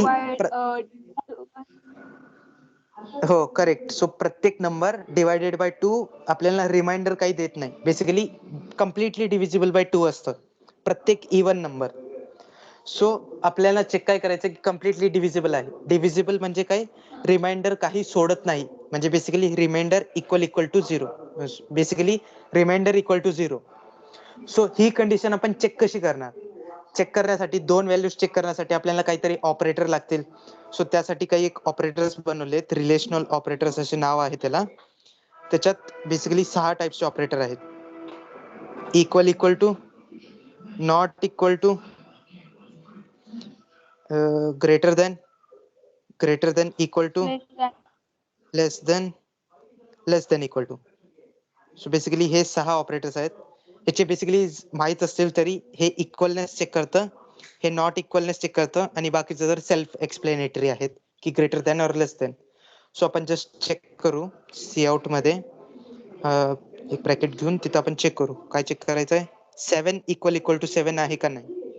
सो हे बेसिकली रिलेशनल किंवा बुलियन म्हणतात. बुलियन का म्हणतात, कारण की ते रिटर्न काय करतं, एक तर ट्रू किंवा फॉल्स. सो जर हे एक्झिक्यूट केलं, सो 1 रिटर्न झालं. 1 म्हणजे सी प्लस प्लस मध्ये ट्रू आहे, फॉल्स म्हणजे 0. सो बेसिकली 1 म्हणजे ट्रू आहे. जर मी 7 इक्वल टू 8 दिलं तर हे 0 येतं. सो बेसिकली आपण इथं चेक काय करतोय, हा जो स्टेटमेंट आहे याची ट्रुथनेस काय आहे. आपण मॅथ्स मध्ये बघतो प्रोपोजिशन्स, एक स्टेटमेंट असतं त्याला ट्रूथ व्हॅल्यू बघतो, ट्रू आहे का फॉल्स आहे, तसंच हे कन्सिडर करतं. सो 7 इक्वल टू 8 हे स्टेटमेंट ट्रू आहे का फॉल्स आहे. बेसिकली फॉल्स आहे, कारण की इक्वल नाहीये. सो आपल्याला आउटपुट फॉल्स आलंय. सिमिलरली जर मी आता नॉट इक्वल टू दिलं, सो ते इक्वल टूच्या बरोबर अपोजिट आहे, म्हणजे ट्रूला फॉल्स देणार, फॉल्सला ट्रू देणार. सो आता ट्रू आलंय का, कारण की हे दोन्ही इक्वल नाहीयेत. 7 नॉट इक्वल टू 8 ही स्टेटमेंट आहे, याची व्हॅल्यू काय, ट्रू आहे का फॉल्स आहे, ट्रू आहे. का? कारण की ते दोन्ही सेम नाहीयेत. हो करेक्ट. सो बेसिकली त्यानंतर आपण ग्रेटर दॅन बघू शकतो. 8 मोठा आहे सो ट्रू देणार. आणि जर मी इथं 8 दिलं तर हे फॉल्स देणार. का? कारण की 8 पेक्षा मोठा नाहीये. पण जर मी इक्वल टू दिलं इथं सो मी काय चेक करतो, एक तर मोठं एक तर इक्वल टू. सो 8 आणि 8 इक्वल आहे, रिटर्न करणार ट्रू. सो असं लेस दॅन साठी पण सेम केस आहे. सो हे असे आपण दोन कंडिशन्स चेक करण्यासाठी यूज करू शकतो. पण कंडिशन ट्रू असेल तर काही काम करायचं असेल तर काय लागतं, एक स्पेशल कन्सेप्ट आहे if else. So if syntax मी सांगतो पहिले, कंडिशन त्यानंतर कर्ली ब्रॅकेट्स द्यावे लागतात, त्याच्यात बॉडी असते. सो कंडिशन मध्ये आपल्याला कंडिशन जर ट्रू असेल तर बॉडी एक्झिक्यूट होते, नाहीतर डायरेक्टली सांगतो एल्स मध्ये जाते बेसिकली. म्हणजे कंडिशन इथं ट्रू असेल तर ही बॉडी एक्झिक्यूट होईल, नाहीतर P2 एक्झिक्यूट होईल बेसिकली. सो आता आपली कंडिशन काय, नंबरची चेक करायची, नम मॉड 2 इक्वल टू 0 आहे का नाही, बेसिकली डिव्हिजिबल आहे का नाही. सो बेसिकली आता बॉडी एक्झिक्यूट डिव्हिजिबल असेल तर काय प्रिंट करायचंय, number is even. Even correct. So आणि जर नसेल तर काय प्रिंट करायचंय, ऑड. सो इथं आपल्याला बेसिकली माहिती आहे की इवन नसेल तरच ऑड होईल. सो आपण हे एल्स देऊ शकतो. पण काही काही कंडिशन्स असतात, जसं ग्रेडचं असतं 80 to 90 च्या मध्ये आहे, नसेल तर दुसरी कंडिशन चेक करावी लागते. सो त्याचा एक प्रोग्राम बघू, पण पहिले हे कम्प्लीट करू. सो इंट नम आपला इनपुट घ्यावी लागेल. सो नम एक्झिक्यूट, नंबर देतो मी 5, हा ऑड आहे, ऑड प्रिंट झाला पाहिजे. सो बघा आता फक्त इथं ऑड प्रिंट झालाय, इवन नाही. का? कारण की ह्याच्या आतली बॉडी आहे. ही कंडिशन ट्रू नाहीये म्हणून एल्स यूज झालं, एल्स ची बॉडी एक्झिक्यूट झाली. आणि ही कंडिशन जर ट्रू झाली म्हणजे बेसिकली इवन नंबर दिलं मी, सो हे सी आउट करणार इवन. बेसिकली इवन नंबर होता सो इवन नंबर देणार. सिमिलरली जर एकच स्टेटमेंट असेल या बॉडीच्या आत, आपण हे कर्ली ब्रॅकेट निग्लेक्ट करू शकतो, म्हणजे नाही दिले तरी चालतात. पण एकच स्टेटमेंट असलं पाहिजे, एक पेक्षा जास्त असेल तर ते एरर देतं, वॉर्निंग देतं बेसिकली. सो जर ट्राय बघायचं असेल सो पहिले हे बघू की चालतं का नाही करेक्टली. 6 दिलं, इवन आलं पाहिजे, इवन आलं. आता मी परत ऑड देतो नंबर, फक्त ऑड येणार. सो त्यानंतर आता मी काय करतो, इथे अजून एक लाईन देतो, 2 लाईन देतो. सो काय एरर येतं ते बघू. सेमीकोलन, आणि प्रत्येक लाईनच्या लास्टला सेमीकोलन देणे कंपल्सरी असते सी प्लस प्लस मध्ये. त्याला कळतं की ते लाईन संपलं आहे कंपायलरला बेसिकली. सो आता मी काही जरी नंबर दिलं तर मला एक वॉर्निंग येणार किंवा एरर येणार. Error this else clause does not guard, म्हणजे बेसिकली इंडेंटेशन वर ते डिपेंड आहे, गार्ड नाही करत. बघा, this statement but the latter is misleading, indented as if it was guarded by else. म्हणजे ते काय म्हणतंय की आम्हाला काय वाटतंय, हे एल्स ची जे तुम्ही इंडेंटेशन दिली आहे ते काय इंडिकेट करते की एल्स मध्ये ते असलं पाहिजे, पण तुम्ही त्यासाठी काही गार्डिंग नाही दिली. सो बेसिकली त्यासाठी हे द्यावे लागते कर्ली ब्रॅकेट्स. एक असेल तर नाही दिलं तरी चालतं. पण आता बघा मी 5 दिलं सो ऑड आणि एफ दोन्ही प्रिंट होणार.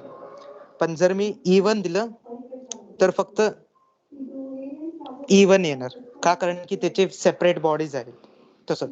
सो हे एल्स इफ एल्स आहे. यानंतर अजून एक क्वेश्चन आहे. आपल्याला सांगायचं की तो नंबर इक्वल टू 10 आहे, लेस दॅन 10 आहे का ग्रेटर दॅन 10 आहे. सो इफ नम इज ग्रेटर दॅन 10, सो आपण प्रिंट करणार सी आउट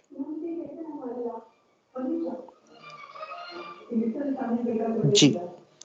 सो आणि आता आपण काय करू शकतो, एल्स देऊ शकतो, ई आणि काय देऊ शकतो, सी आउट लेस. सो आपल्याला आता इक्वलची पण कंडिशन चेक करायची. सो काय करावं लागेल, एकतर आपण काय करू शकतो, ग्रेटर आहे हे चेक केलं म्हणजे आता काय होणार की एकतर कमी असेल किंवा इक्वल असेल. सो आपण एल्स मध्ये अजून एक इफ टाकू शकतो. याला म्हणतात नेस्टिंग. एका एफ मध्ये दुसरं इफ टाकणं याला म्हणतात नेस्टिंग. म्हणजे एका स्टेटमेंट मध्ये दुसरं टाकतो. सो इथं आपण काही सी आउट करू शकतो. C out e. पण यात एक प्रॉब्लेम येतं, ते काय आहे आपण आउटपुट घेऊन बघू. सो नम इक्वल टू 10 असेल. एक्झिक्यूट केलं, मी नंबर देतो 10. सो मी 10 दिलं तर ई आणि एल दोन्ही प्रिंट होतं. ई म्हणजे इक्वल, एल म्हणजे लेस. सो असा कुठला नंबर आहे का जो इक्वल पण आहे आणि त्याच वेळेत लेस पण आहे? असा कुठला नंबर पॉसिबलच नाहीये, कारण की एक तर इक्वल असेल, एक तर ग्रेटर असेल, एक तर लेस असेल. सो इथं आपला प्रोग्राम चुकतोय. सो यासाठी आपल्याला 3 कंडिशन चेक करायचे आहेत आणि इथं तिसरा कंडिशन चेक करताना हे असा एरर येतोय. सो त्यांनी काय केलंय, जेव्हा आपल्याला माहित असतात पॉसिबल ऑफ कॉम्बिनेशन की फक्त 3 आहेत, सो आपण एल्स इफ यूज करू शकतो. एल्स स्पेस इफ, त्यानंतरची कंडिशन आणि इथं लास्टला परत एक एल्स. हॅलो हा हॅलो, आपण ब्रेक पण Yes. यूज करू शकतो ना मग? ब्रेक हो, यूज ब्रेक करू पण शकतो यूज ना? करू शकतो. हा, पण मी एल्स इफ सांगत होतो त्यासाठी. सो तुम्हाला जर ब्रेकची कन्सेप्ट माहिती आहे तर डायरेक्ट आपण ब्रेक यूज करू शकतो किंवा कंटिन्यूज. एल्स इफ मध्ये ब्रेक चालत नाही. सी प्लस प्लस मध्ये ब्रेक चालत नाही बहुतेक. एकदा आपण ट्राय सी करून प्लस प्लस बघू. मध्ये ब्रेक चालतं. लूप्स मध्ये चालतं, स्विच इफ मध्ये एल्स मग मध्ये काय चालत नाही. वापरणार? इफ एल्स मध्ये चालत नाही. ट्राय करून हा. बघू एकदा. मी कारण की एकदा एक्झिक्यूट केलं तर त्यांनी एरर दिलतं. सो ट्राय करून बघू आपण. बेसिकली सगळं ट्रायल आणि एररचंच गेम आहे. जिथं एल्स इथं नाही पाहिजे. हा ह्याचा आहे. हे असं आणि हा एफ झाला. त्यानंतर आपल्याला ब्रेक द्यायचा. सो 10 दिला. बघा, ब्रेक फक्त लूप्स मध्ये यूज करू शकतो. Break statement not within loop or switch. So if condition मध्ये आपण ब्रेक नाही यूज करू शकत. हे पायथन मध्ये व्हॅलिड आहे, पण सी प्लस प्लस मध्ये ब्रेक इफ एल्स मध्ये यूज नाही करू शकत. लूप्स कंडिशन स्विच मध्ये यूज करू शकतो. सो बेसिकली असं आहे. त्यासाठी आपल्याला एक असं मल्टिपल कंडिशन चेक करणारं एक फंक्शन लागतंच. सो त्यासाठी काय केलंय त्यांनी, एक नवीन एक सिंटॅक्स दिलाय इफ एल्सचं. सो इफ स्पेस एल्स ही एक कंडिशन झाली आणि त्यानंतर हे ब्रेक काढावं लागेल आणि आपला एक एल्सचा ब्लॉक.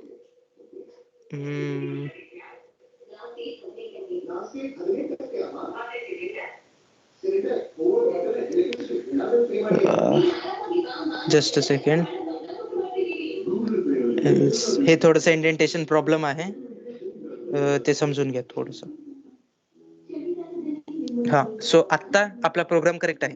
मोठा असेल तर हे देईल, छोटा असेल तर एल देईल आणि इक्वल टू असेल तर ई देईल. सो आता मी 10 देतो. ई आला पाहिजे, फक्त ई. सेमिकोलॉन राहिलं. 10 दिलं. सो बेसिकली इक्वल टू येईल ई. सिमिलरली छोटा दिला 6 देतो. एल येईल लेस देन, आणि मी जर मोठा दिला 100 जी येईल. सो अशा केसमध्ये हे एल्सिफ यूज होतात. सो काही डाऊट्स असतील तर विचारू शकता कधीही मध्ये. एल्सिफ झालं. सो यानंतर तर लूप्स येतात बेसिकली. किंवा आपण एक ग्रेड वाला क्वेश्चन बघू की ते मल्टिपल ह्याच्यामध्ये 100 to 70 असेल. आपण मोठी मोठी रेंज घेऊ ए. त्यानंतर 50 ते 70 असेल, बेसिकली 69. सो बी प्रिंट करायचं आणि बाकीचं जे काही असेल त्याला हे प्रिंट करायचं, एफ प्रिंट करायचं. किंवा एक अजून एक घेऊच आपण 69. सो 59. सो 35 टू 49 जे आहे ते सी आणि बाकीचं सगळं एफ.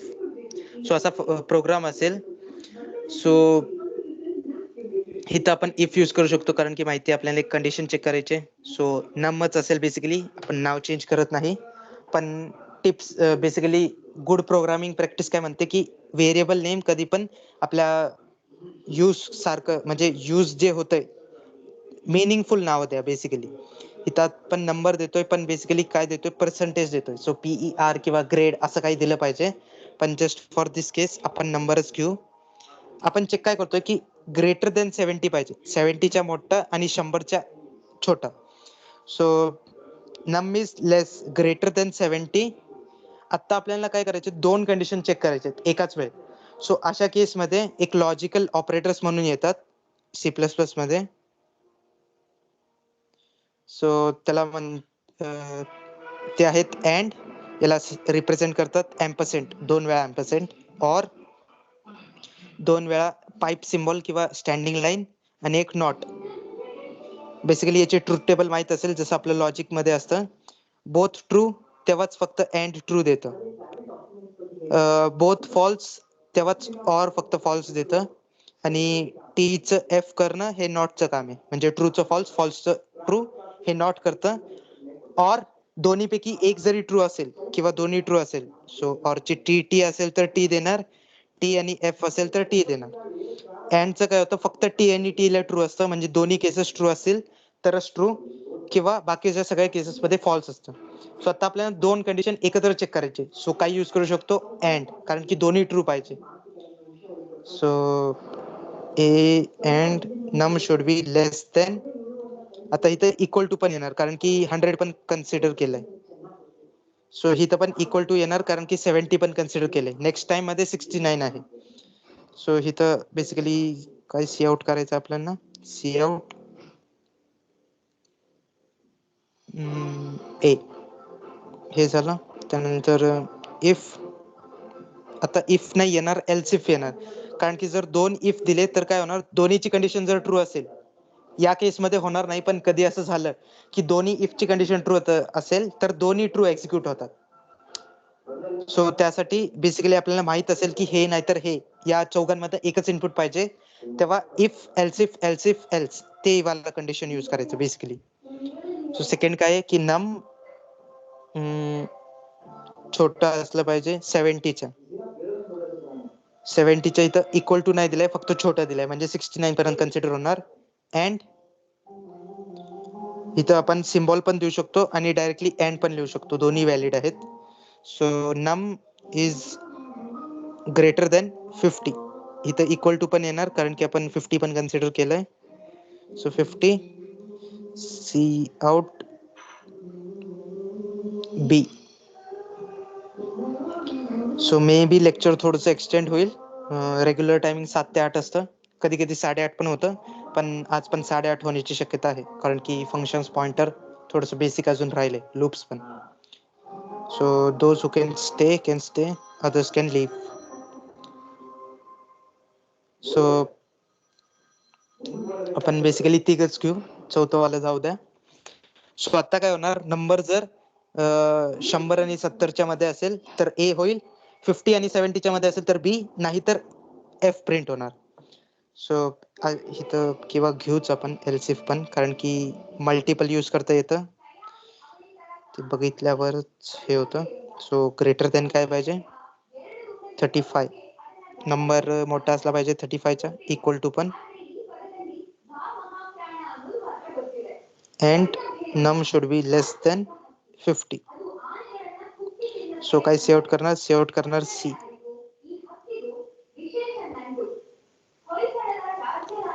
सो आता नम काय द्यायचं 56 देऊ. 56 कशाच्या मध्ये येतो, बी च्या मध्ये येतो, कारण की 70 आणि 50 च्या मध्ये येतो 56. सो बी प्रिंट झालं. आता मी देतो 35च्या खालचा नंबर 12 देतो.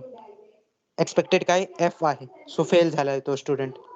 सिमिलरली मी 101 देतो, 1001 देतो. ह्याच्यात बघू काय होतं. नो आउटपुट येईल, एल्स केस मध्ये गेलं. नो आउटपुट का नाही आलं, कारण की ही कंडिशन फॉल्स आहे, ही कंडिशन फॉल्स आहे, ही कंडिशन फॉल्स आहे. लास्ट राहिलं काय एल्स राहिलं, सो फेल आलं. सो जर मी 99 दिलं सो ए येईल ग्रेड. बेसिकली आता रिव्हर्स केस असेल की ग्रेड दिलाय पण आपल्याला रेंज सांगायचंय. तो त्या केसमध्ये आपण काय करू शकतो, स्विच केस यूज करू शकतो. स्विच म्हणून एक स्टेटमेंट आहे. सो इनपुट कॅरेक्टर घ्यावे लागेल कारण की एबीसीडी इनपुट येणार. सो कॅरेक्टर ग्रेड, त्यानंतर एक स्विच स्टेटमेंट सी इन करावी लागेल पहिले ग्रेड.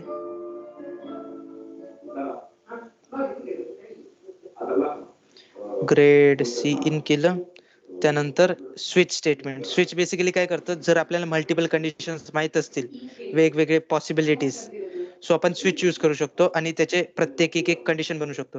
इफ एल्स मध्ये कसं आहे, खूप वेळा if else if else if एल्सचा सिंटॅक्स रिपीट होतो, पण स्विचचं कसं आहे, एकाच स्विच मध्ये सगळं काही काम होऊन जातं. सो बेसिकली आपण पास काय करणार, ग्रेड मध्ये आपली व्हॅल्यू येणार आणि इथं केस सिंटॅक्स बेसिकली कसं आहे, केस आणि इथं कंडिशन काय असते ती, त्यानंतर सेमिकोलन, त्यानंतर जे काही बॉडी असेल ते आणि ब्रेक सेमिकोलन. सो ही कंडिशन असते आणि डिफॉल्टची काय असते, फक्त डिफॉल्ट DEFAULT कोलन आणि काही बॉडी असेल तर ते, त्यानंतर ब्रेक. सो बेसिकली आता डिफॉल्ट मध्ये काय असणार की C out no no not correct output, incorrect input. So basically कारण की त्यांनी आपल्याला जे पाहिजे त्याच्यामधलं दिलं नाहीये, सो इनकरेक्ट इनपुट. त्यानंतर केस काय आहे, आपल्याला ए जर भेटलं कॅपिटल ए, सो आपण सी आउट काय करणार, सी आउट करणार बेसिकली 100 ते 70चा रेंज. हेच कॉपी करू, कॉपी पेस्ट पेस्ट. सो बी च्या जागी सी, ए च्या जागी बी, सी आणि हे काय रेंज होते 35 च्या ग्रेटर दॅन 35 असं लिहून देऊ आपण आणि इथं ग्रेटर दॅन 70. सो असं आहे.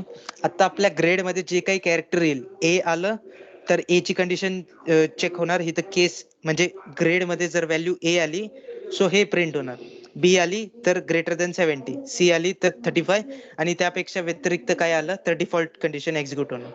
बेसिकली आपण पाहू, कॅपिटल ए एक्झिक्यूट 100 to 70. जर मी झेड दिलं so not in R case, so तिथं इनकरेक्ट इनपुट येईल. म्हणजे काही जरी नाही भेटलं तर हे एल्स सारखं काम करतं आणि हे बाकीचे इफ एल्स सारखे. इथं अजून एक प्रॉब्लेम काय की आपण इथं स्ट्रिंग नाही घेऊ शकत किंवा काही कंडिशन नाही देऊ शकत. सो बेसिकली जर मी हे नाही दिलं, कंडिशन दिली, सो ग्रेड इक्वल टू ए असं दिलं, सो इथं असं चालत नाही. इथं फक्त इंटिजर लागतो, नंबर. सो टी दिलं, इनकरेक्ट इनपुट एक्सपेक्ट करतोय पण एरर आलं. The value of grade is not usable in a constant expression. He expression constant असते, इथं आपण कंडिशन यूज नाही करू शकत. त्यासाठी आपल्याला फक्त केसेस द्यावे लागतात, म्हणजे काय व्हॅल्यू असेल त्याच्या अकॉर्डिंगली. सो मी आता म्हटलो की फक्त इंटिजर आला पाहिजे, पण मी इथं कॅरेक्टर देतोय. सो बेसिकली कॅरेक्टर जो असतो तो सी प्लस प्लस मध्ये इंटरनली ASCII व्हॅल्यूज स्टोअर होतात, American standard code for information interchange. So ASCII व्हॅल्यूजचा एक टेबल असतो, 255 कॅरेक्टर्स असतात, त्याच्यात सगळं double quote, single quote, new line character, null character, खूप काय असतं. ABCDE कॅपिटल वाले, स्मॉल वाले, नंबर म्हणजे स्ट्रिंग मधले नंबर किंवा कॅरेक्टर मधले नंबर. सो बेसिकली जे काही प्रिंट होतात ते बेसिकली ASCII मध्ये स्टोअर असतात, ASCII व्हॅल्यू. सो जर हे बेसिकली आता आपण हे बघू आणि ASCII व्हॅल्यूज काय असतात ते आपण याच्यानंतर पाहू. सो बेसिकली हे इंटिजर मध्ये कन्वर्ट होतात, असं अज्युम करा. कॅपिटल ए ची व्हॅल्यू 65 आहे, जर मी 65 जरी दिलं तरी हे कॅपिटल ए साठी ट्रू असणार. बघा 170चं प्रिंट झालं का, कारण की बेसिकली इंटरनली ही तर इंटिजर पाहिजे आणि ते कॅरेक्टर ऑटोमॅटिकली कन्वर्ट होतं इंटिजर मध्ये. त्यानंतर हे ब्रेक स्टेटमेंट काय द्यावे लागते. जर मी नाही दिलं तर काय होणार, स्वतः मी कॅपिटल ए देतो, सो ब्रेक नाही दिली म्हणून काय झालं, हे एक्झिक्यूट झालं, यानंतर कंटिन्युअसली हा पण एक्झिक्यूट झाला. जर हिथं ब्रेक नसता तर हा पण एक्झिक्यूट झाला असता. म्हणजे हिथं काय होतंय, जर ब्रेक नाही दिलं तर त्याच्या खालचे सगळे काही एक्झिक्यूट होत जातात, सगळं काही. सो एक्झिक्यूट होत होत होत होत जातं, पण आपल्याला तसं नकोय, आपल्याला काहीतरी एकच व्हॅल्यू पाहिजे. त्यासाठी आपल्याला ब्रेक द्यावी लागते. ब्रेक बेसिकली काय करतं, ब्रेकला आल्यानंतर कर्सर बेसिकली जर आपण कर्सर नुसार अज्युम करतो, स्विच असं असं चालेल, केस चेक होईल, हे चेक होईल. ब्रेक आल्यानंतर हे डायरेक्ट या कर्ली ब्रॅकेटच्या बाहेर येतं कर्सर, जर अज्युम केलं. आणि तुम्हाला तर माहितच असेल की ब्रेक म्हणजे काय होतं, त्या ह्याच्यामधनं बेसिकली बाहेर येतं. सो असं काम करतं स्विच. हे आहे स्विच बद्दल. त्यानंतर आपण जस्ट आता डिस्कस केलं काहीतरी एसके व्हॅल्यू बद्दल. सो आता मी देतो इथं काय देणार, ए देतो, कॅपिटल ए. आता आपण 65 पाहिलं. सो सी इन नको, आपण सी आउट करू. सी आउट केल्याने ग्रेड आपल्याला ए प्रिंट होईल, पण मला एसके व्हॅल्यूज प्रिंट करायचे. सो मला इंटिजर नंबर पाहिजे याचा. सो एका डेटा टाइपला दुसऱ्या डेटा टाइप मध्ये कन्वर्ट करायचं असेल तर आपण काय करू शकतो, एक व्हेरिएबल बनवू शकतो इंटिजरचा, कारण की आपल्याला इंटिजर पाहिजे. नाव देतो ए, त्यानंतर इक्वल टू त्याला जे काही व्हॅल्यू देणार आपण ते कन्वर्ट होणार इंटिजर मध्ये. सो मला कॅरेक्टरची व्हॅल्यू जी आहे, ग्रेडची व्हॅल्यू, ती कन्वर्ट करायचं आहे. सो असं करून जर मी आता ए प्रिंट केलं, सो मला एसके व्हॅल्यू भेटेल, म्हणजे बेसिकली कॅरेक्टरचं इंटिजर रिप्रेझेंटेशन. ते काय आहे, 65 आहे. पण ही तर प्रॉब्लेम काय, एक व्हेरिएबल आपला वेस्ट चाललाय. आपण फक्त एकदा बघण्यासाठी नवीन नवीन व्हेरिएबल नाही क्रिएट करू शकत. सो त्याच जागेवर डायरेक्टली कन्वर्ट करण्यासाठी आपण काय करू शकतो, ग्रेड व्हेरिएबल आहे, या आधी पॅरेंथेसिस द्यायचं आणि कुठला डेटा टाइप पाहिजे, मला कॅरेक्टरला इंटिजर मध्ये कन्वर्ट करायचंय. सो इंट दिल्याने काय होणार, त्याच्या पुढची जी व्हॅल्यू आहे ते एक्सप्लिसिटली कन्वर्ट होणार. म्हणजे आपण सांगतोय की कन्वर्ट करून मला प्रिंट कर. लास्ट केस मध्ये कसं होतंय, कंपायलर स्वतःहून करतंय. का? कारण की व्हेरिएबलचा टाइप आहे इंटिजर. सो ते फक्त व्हॅल्यूज इंटिजर घेणार, त्यासाठी ते कंपायलर स्वतःहून करतंय. तिथं आपण काय बोललो नाही की कॅरेक्टरला इंट मध्येच कर, पण इथं आपण बोलतोय प्रिंट करताना मला जे कॅरेक्टर आहे ते इंट मध्येच पाहिजे. सो आता एक्झिक्यूट केल्याने डायरेक्टली बघा 65 येते. जर मी ग्रेडच्या ऐवजी डायरेक्ट इथं कॅरेक्टर जरी दिलं तरी व्हॅलिड आहे. सो मी देतो बी, बेसिकली ए च्या नंतर बी येतो, तो 65 नंतर 66. हे एसके व्हॅल्यू बद्दल तुम्हाला पण माहित असेल, पण तरी. सो असं आपण डेटा टाइप कन्वर्ट करू शकतो. सो इफ कंडिशन झाले डेटा टाइप कन्वर्जन. त्यानंतर ऑपरेटर्स मध्ये आपला एक ऑपरेटर राहिला, युनरी ऑपरेटर. आपण जे काही पाहिलं ते बायनरी ऑपरेटर्स होते. बायनरी म्हणजे काय, दोन ऑपरेंड्स यूज करतो. ए प्लस बी जे आहे, ए प्लस बी करताना काय होतं, हे एक ऑपरेंड आहे, बी एक ऑपरेंड आहे, आणि मधला जे आहे ते ऑपरेटर असतं.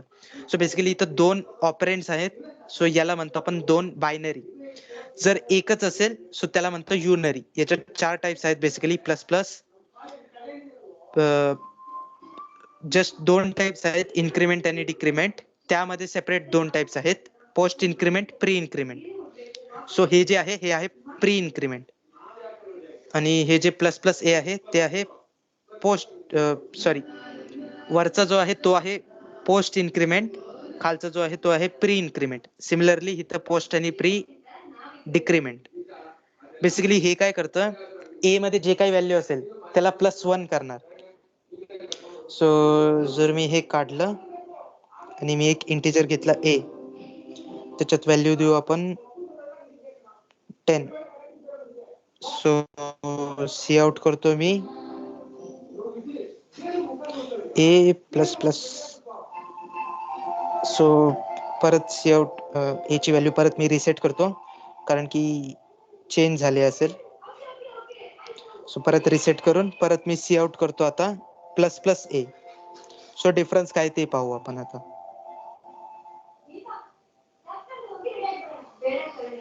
सो 10 आणि 11 आलंय, ते मध्ये एक स्पेस नाही आलं, पण एज्युम करा, एज्युम एंड लाईन किंवा स्पेस देतो. सो 10 आणि 11 आलं. फर्स्ट वाला 10 देतोय, सेकंड वाला 11 देतोय. का? कारण की इथं पोस्ट इन्क्रीमेंट आहे. जसं आपण ऑपरेटर दिलाय म्हणजे पहिले ए रिटर्न होणार, ए ची व्हॅल्यू पहिले रिटर्न होणार, त्यानंतर इन्क्रीमेंट होणार. म्हणजे यानंतर जर मी परत सी आउट दिलं, सो आता ए ची व्हॅल्यू काय आहे, 11 झाली असेल बेसिकली. ते पहिले ए ची व्हॅल्यू जी पहिलीची होती ती रिटर्न झाली, त्यानंतर हे इन्क्रीमेंट झालं. सो इथं जर मी आता ए प्रिंट केलं, सो आता ए ची व्हॅल्यू 11 असेल बघा, सेकंड व्हॅल्यू 11 आहे. सो हे पहिले रिटर्न करतं नंतर इन्क्रीमेंट करतं. पण हे प्री इन्क्रीमेंट कसं आहे, पहिलं इन्क्रीमेंट करतं त्यानंतर रिटर्न करतं. आता रिटर्न तर काय करतं ते बेसिकली माहित असेल. रिटर्निंग मध्ये काय असतं, फंक्शन मधनं आपण काही परत देतो. इथं आपण काय करतोय, टर्मिनलला ए ची व्हॅल्यू रिटर्न करतोय, ए ची व्हॅल्यू देतोय. सो तसं पहिले इन्क्रीमेंट होणार, 10चं 11 होणार, त्यानंतर ए ची व्हॅल्यू रिटर्न होणार. जर मी हे 10 इक्वल ए इक्वल टू 10 नाही दिलं, सो आपल्याला कन्फ्युज झालं असतं की 10 आणि 12 आलं असतं. बेसिकली असं कसं झालं, पहिल्या वेळेस 10 आलं त्यानंतर 12 झालं. सॉरी, सो बेसिकली ए प्लस प्लस झालं म्हणजे ए ची व्हॅल्यू इन्क्रीमेंट झाली, पण रिटर्न होताना पहिल्याचीच व्हॅल्यू रिटर्न झाली. म्हणजे सी आउट 10 आलं, पण त्यानंतर ए मध्ये व्हॅल्यू 11 झाली. त्यानंतर आपण प्री इन्क्रीमेंट करतोय, 11चं 12 केलं त्यानंतर रिटर्न केलं. सो बेसिकली 10 आणि 12 म्हणून आपल्याला आउटपुट येतात. सो सिमिलरली हे +1 करतं, तसंच सिमिलरली -1 करायचं असेल, सो 9 आणि 8 प्रिंट होईल. बेसिकली 10 आणि 8 प्रिंट होईल सेम, कारण की पहिले रिटर्न होणार ए ची व्हॅल्यू 10, त्यानंतर डिक्रीमेंट झाली 10 - 1 9. 9 ला परत प्री डिक्रीमेंट झालं, पहिले डिक्रीमेंट झालं, 9 ची व्हॅल्यू 8 झाली आणि रिटर्न झालं. सो बेसिकली 10 आणि 8 प्रिंट झालं. हे होते युनरी ऑपरेटर्स. सो त्यानंतर एक असाइनमेंट ऑपरेटर्स नावाची कन्सेप्ट आहे. आता समजा माझ्याकडे एक सम नावाचं व्हेरिएबल आहे. सम मला काय करायचं, सम मध्ये जी प्रिव्हियस व्हॅल्यू असेल त्याला प्रत्येक वेळेस म्हणजे मागची जी व्हॅल्यू होती इनिशियलाइज करताना त्याच्यात मला काहीतरी ऍड करायचंय. सो 10 ऍड करायचंय. सो इथं कसं आहे, सम 2 वेळा लिहावं लागतं. सो याला एक शॉर्टकट बनवलं आहे C++ मध्ये. सो सम प्लस इक्वल्स, इक्वलच्या जागी सॉरी प्लसच्या जागी कुठलाही ऑपरेटर असू शकतो. Plus, minus, division, multiplication, modulus, right shift, left shift, ते अजून काही झालं नाहीये पण तुम्हाला माहित असेल DSC वाल्यांना. सो सम प्लस इक्वल्स 10 केल्याने पण सेम काम होतं. समची जी प्रिव्हियस व्हॅल्यू असेल ही तर मी सेट केलं आहे 1. सो 1 ला 10 ऍड होईल. बेसिकली समची व्हॅल्यू 1 घेतली जाईल प्लस 10 म्हणजे 11. 11 सम मध्ये येईल आणि आपण जर सी आउट केलं, सो सम सी आउट केल्याने 11 प्रिंट होईल. सो झालं 11 प्रिंट. सिमिलरली आता मी याला कमेंट करतो आणि खालचं आपण एक्झिक्यूट करून बघू. सो दोन्ही सेम काम करतात. एकाच्या ऐवजी दुसरा आपण यूज करू शकतो. सिमिलरली मायनस पण करू शकतो आपण. सो 1 - 10 -9. सो असं आहे. हे आहे असाइनमेंट ऑपरेटर्स. त्यानंतर loops, basically for loop, initialization असतं, कंडिशन असतं, त्यानंतर ऑपरेशन असतं आणि इथं बॉडी असते. सो बेसिकली लूप्स कशासाठी यूज करतात, काही जरी हे असतं की आपल्याला काही सेट ऑफ स्टेटमेंट 10 वेळा, 15 वेळा, 100 वेळा प्रिंट करायचंय. सो आपण सी आउट 100 वेळा तर नाही लिहू शकत. त्यासाठी आपण एक लूप्स बनवलंय ज्याच्यात आपण सांगू शकतो की किती वेळा काय करायचंय तसं. सो बेसिकली 10 वेळा झालं का 100 वेळा झालं यासाठी एक काउंटर लागतो. सो आपण एक काउंटर बनवू शकतो, इनिशियलाइज करू शकतो बेसिकली. त्यानंतर कंडिशन काय देणार की आय ची व्हॅल्यू, बेसिकली आय एक काउंटर आहे. सो त्याची व्हॅल्यू मला 100च्या लेस दॅन 100 पाहिजे. म्हणजे बेसिकली काय की 0 ते 100 100 वेळा चालणार हा लूप. त्यानंतर ऑपरेशन काय असतं की प्रत्येक वेळेस काय ऑपरेशन परफॉर्म करायचं आहे. आयची व्हॅल्यू पहिल्यांदा 0 होती, त्यानंतर +1 करायचं, +2 करायचं, +100 करायचं आहे. सो आय प्लस प्लस केल्याने +1 होईल. बॉडीमध्ये मला सी आउट करायचंय HW hello world. So basically HW print केलं आणि एक्झिक्यूट केलं. सो 100 वेळा HW प्रिंट झालं. इथं आता काय झालं, मी एंड लाईन द्यायला विसरलो. जर मी सी आउट 100 वेळा लिहिलं असतं तर मला प्रत्येक सी आउटला मला एंड लाईन लावायला लागलं असतं. पण इथं काय एका सिम्पल चेंजने ते सगळं काही होऊ शकतं प्रत्येक स्टेटमेंटला. सो म्हणून लूप्स कामाचे आहेत. बघा 100 वेळा प्रिंट झाले. सो एक इनफायनाइट लूपची कंडिशन असते, जर मी काही ऑपरेशन परफॉर्म नाही केलं, म्हणजे याच्यातले काही आपण हे व्हॅल्यूज ब्लँक पण ठेवू शकतो. मी हे जे इंटिजर आहे ते पहिले पण डिक्लेअर करू शकतो या फॉर लूपच्या बाहेर. कंपल्सरी नाही की हिथंच करायचंय. सो मी हिथंही करू शकतो, पण सेमिकोलन कंपल्सरी आहेत, ते द्यावे लागतात की कुठं काही संपलंय ते कळण्यासाठी. आणि सिमिलरली इथं आय प्लस प्लस होतो. सो 100 वेळा HW सेम जसा पहिल्याचा कोड होता तसा एक्झिक्यूट होईल. आता इथं मी आय प्लस प्लस करायला विसरलो, म्हणजे लूपची व्हॅल्यू आयची व्हॅल्यू 0 आहे, कधी वाढलीच नाही.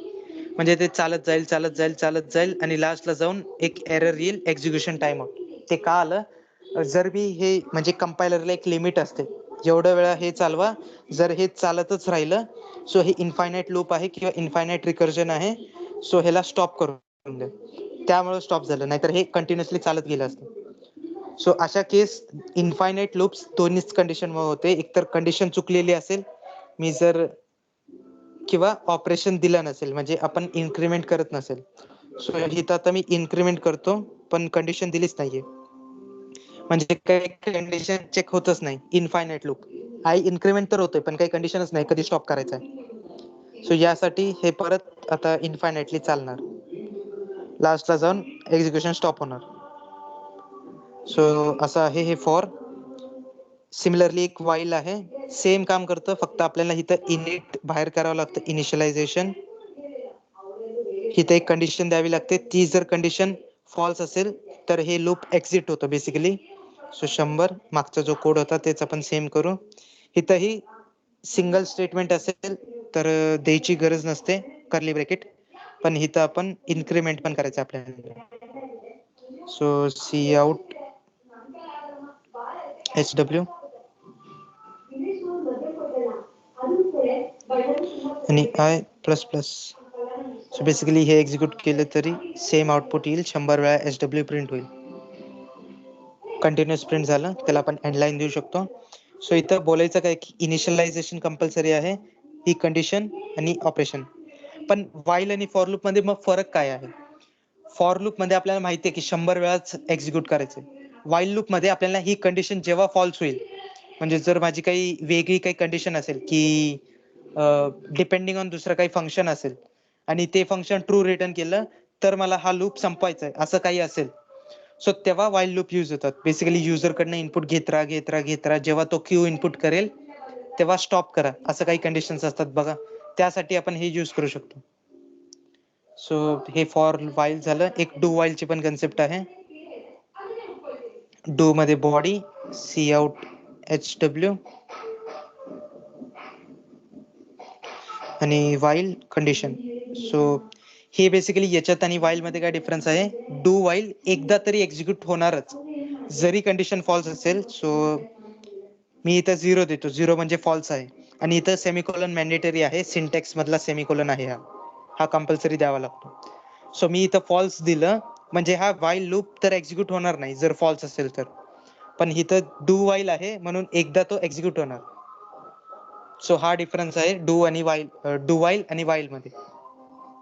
सो हे होते लूप्स. याच्यामध्ये पॅटर्नचे पण येतात आणि नेस्टेड पण येऊ शकतात. एका वाईल मध्ये दुसरा फॉर, एक वाईल आहे त्यामध्ये मी दुसरा एक फॉर लूप घेतला, असंही होऊ शकतं की याच्यात काय असेल असं मल्टिपल काही. सो असे ह्याला म्हणतात नेस्टिंग ऑफ लूप्स. सो याच्याने पॅटर्नचे तुम्ही क्वेश्चन्स केले असतात. फॉर लूप हे झाले. त्यानंतर अरेज आणि पॉइंटरचे कन्सेप्ट येतात. अरेज काय आहेत, बेसिकली स्टोरेज ब्लॉक्स आहेत, कलेक्शन आपण स्टोअर करू शकतो एका डेटा टाइपचे. आता मला 100 स्टुडंट्सचे नावं स्टोअर करायचे आहेत. 100 व्हेरिएबल तर मी क्रिएट नाही करू शकत. सो मी एक इंटिजर घेऊ शकतो नेम्स नावाचं आणि त्यामध्ये कितीचं साईज पाहिजे ते मेन्शन करावं लागतं 100. सो 100चं एक अरे क्रिएट झालं.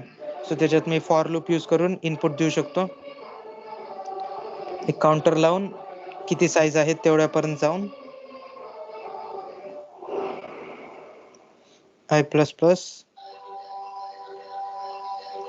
आणि बेसिकली सी इन मी डायरेक्टली अरे मध्ये इनपुट घेऊ शकतो.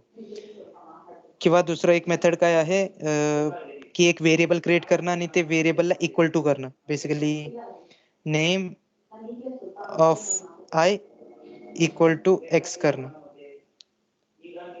पण त्याआधी काय करावं लागतं, एक इंट एक्स बनावं लागतं, त्यानंतर सी इन घ्यावं लागतं.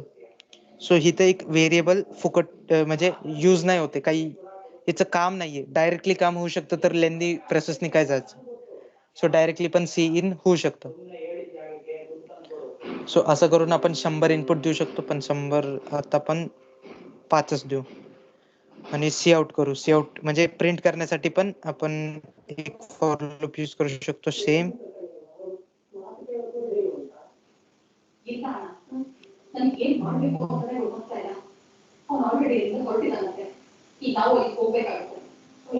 पेस्ट त्यानंतर सी इनच्या जागी C out. Name so 5 numbers. एक मी सांगितलं होतं स्पेस किंवा न्यू लाईन द्यायचं असतं. 5 नंबर दिले. सो 522727 प्रिंट झालं पाहिजे. बेसिकली 100 दिलंय म्हणून सो 5च आहेत आपले. 5च साईजचा अरे आहे. सो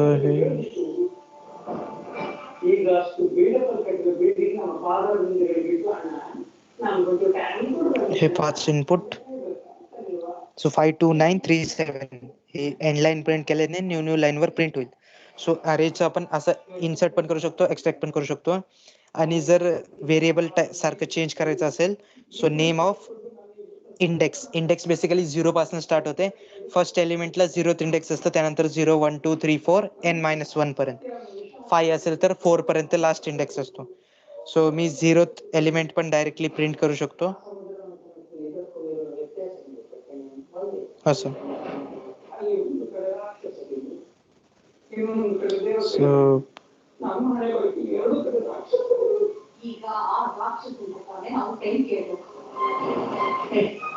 सबमिट 5चा व्हेरिएबल आहे आणि मी 0th एलिमेंट परत प्रिंट केला. 5 2 4 6 7 प्रिंट झालं फॉर लूप मुळे. त्यानंतर परत 0th इंडेक्स एलिमेंटला मी ऍक्सेस केलं. सो 5 परत प्रिंट झालं. सो असं आपल्याला जर चेंज जरी करायचं असेल तरी आपण करू शकतो. सो नेम ऑफ 0 ची व्हॅल्यू आपण काहीतरी वेगळी देऊ. सो 628 दिली. सो लास्टला जे आहे ते 628 प्रिंट झालं पाहिजे. 2 च्या नंतर 628 असेल बेसिकली. सो बघा 5 3 6 7 2 त्यानंतर 628 हे नेम ऑफ 0 चं आलंय. सो हे आहे अरे. त्यानंतर एक कन्सेप्ट आहे पॉइंटर्स नावाची. ती काय स्टोअर करते, मेमरी ऍड्रेस. बेसिकली व्हेरिएबल्स जे स्टोअर होतात ते कुठेतरी मेमरीमध्ये स्टोअर होतात. त्या मेमरी ऍड्रेसला ऍक्सेस करून कुठेतरी स्टोअर करण्यासाठी पॉइंटर्स नावाची कन्सेप्ट बनवली आहे. सो पॉइंटर इनिशियलाइज करण्यासाठी त्या डेटा टाईपच्या नंतर ऍस्टेरिक द्यावे लागतं. सो पेटीएन याला काय लागतं, ऍड्रेस लागतं. पण ऍड्रेस आता घेणार कसं. सो बेसिकली कुठल्याही व्हेरिएबलचं जर ए नावाचं व्हेरिएबल आहे त्याचा ऍड्रेस पाहिजे असेल, सो मी जर सी आउट केलं, एम्परसेंट जर लावलं त्याच्या आधी, सो ते ऍड्रेस रिटर्न करतं. सो बघा firstly 0xF7F dash dash dash ती ऍड्रेस आहे त्या व्हेरिएबलची. म्हणजे ते मेमरी लोकेशन मध्ये कुठेतरी सेव्ह असतं, त्याची ऍड्रेस आहे. सो ही ऍड्रेस आपण स्टोअर करू शकतो. इंटिजर बाकी याच्यामध्ये स्टोअर नाही करू शकत, कारण की ते हेक्साडेसिमल फॉर्मॅट आहे. त्याला स्टोअर करण्यासाठी आपण एक पॉइंटर नावाची कन्सेप्ट बनवली आहे C++ मध्ये. सो तिथं एम्परसेंट ए दिल्याने त्याचा ऍड्रेस हे होतं. सो आपण सी आउट पॉइंटर करू शकतो. सो ptn एक्झिक्यूट, आपल्याला सेम ए चा जो ऍड्रेस आहे तोच प्रिंट होणार. सो याच्यातनं आपण ए ची व्हॅल्यू ही एक्सेस करू शकतो. सो जर ए मध्ये 10 व्हॅल्यू आहे, पॉइंटर यूज करून व्हॅल्यू कशी एक्सेस करायचे त्याआधी ऍस्टेरिक द्यायचं. त्याआधी ऍस्टेरिक दिल्याने ए ची व्हॅल्यू एक्सेस झाली. यूज कुठल्या पॉइंटर थ्रू. आता ह्याचं का गरज पडते, सो इंट बी असेल आणि त्याच्यात मी ए स्टोअर केलं म्हणजे ए ची कॉपी स्टोअर झाली तिथं. जर मी ए ची व्हॅल्यू आता चेंज केली, 10चं मी 56 केलं आणि परत बी ला प्रिंट केलं आणि ए ला प्रिंट केलं. सो सी आउट ए, त्यानंतर एक स्पेस, त्यानंतर परत बी. आता काय होईल, बेसिकली 1056 स्पेस 10 म्हणजे पहिले व्हॅल्यू काय होती, ए मध्ये 10 होती, ती आपण पॉइंटर यूज करून प्रिंट केली. त्यानंतर ए ची व्हॅल्यू 56 झाली, पण बी मध्ये अजून 10च आहे. जर कधी असतं आपलं असं रिअल टाइम चेंजिंग, जसं गुगल मध्ये असतं, कन्वर्जन करतो आपण हाईट टू सेंटीमीटर, तेव्हा कसं एक एक नंबर टाकत गेलो तर ऑटोमॅटिकली खाली आपल्याला व्हॅल्यू पण दिसते. तसं काय काम करायचं असेल तर त्यासाठी पॉइंटर यूज करू शकतो. आता मी बी च्या जागी जर मी ऍस्टेरिक ptn लिहिलं म्हणजे ptn यूज करून ए ची व्हॅल्यू एक्सेस केली, सो 56 प्रिंट होईल. आता बघा 10 56 56. सो असं पॉइंटर थ्रू आपण यूज करू शकतो. सिमिलरली जसं व्हेरिएबल कुठेतरी स्टोअर होतात, पॉइंटर ही कुठेतरी स्टोअर होतं. सो पॉइंटरच्या ऍड्रेस साठी आपण $ptn दिल्याने पॉइंटरचा ऍड्रेस एक्सेस होतो. सो जर मी हा ऍस्टेरिक काढून दिला, सो ए चा ऍड्रेस भेटेल. ए चा ऍड्रेस आणि पॉइंटरचा ऍड्रेस बघा डिफरंट आहे. लास्टला 4856 DF40. सो असं व्हेरिएबल कुठेतरी वेगळ्या पोझिशनला आहे, पॉइंटर कुठल्या तरी वेगळ्या पोझिशनला आहे, पण ते स्टोअर काय करतं, पॉइंटर ऍड्रेस स्टोअर करतो आणि आपण त्याच्यातनं व्हॅल्यू पण घेऊ शकतो. सो हे आहे बेसिकली पॉइंटर बद्दल. आणि जर आपण एक इंटिजर अरे बनवलं,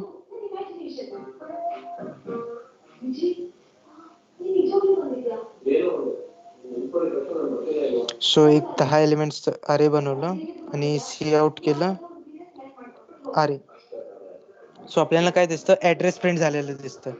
ऍड्रेस प्रिंट का झालं, कारण की ऍड्रेस प्रिंट कशात न होतं, बेसिकली पॉइंटर ऍड्रेस प्रिंट करतात, कारण की त्याच्या व्हॅल्यू मध्ये पॉइंटर स्टोअर करतात ऍड्रेस, म्हणून सी आउट करताना ते ऍड्रेस रिटर्न करतात.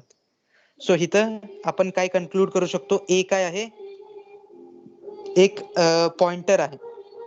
सो बेसिकली पॉइंटर पण हा पॉइंट कुठं करतोय. सो सी आउट आपण काय करू शकतो, एक फॉर लूप लावून प्रत्येक इंडेक्सला आपण हे करू शकतो, ऍड्रेस बघू शकतो त्याची प्रत्येक इंडेक्सची. So i less than 10 i plus plus. So C out काय करावं लागेल, अरे ऑफ ith इंडेक्सचा मला ऍड्रेस प्रिंट करायचा आहे. सो हे काहीतरी व्हॅल्यू रिटर्न करतं, मला त्याचा ऍड्रेस पाहिजे तर एम्परसँड सिम्बॉल द्यावी लागेल. त्यानंतर एंडेल,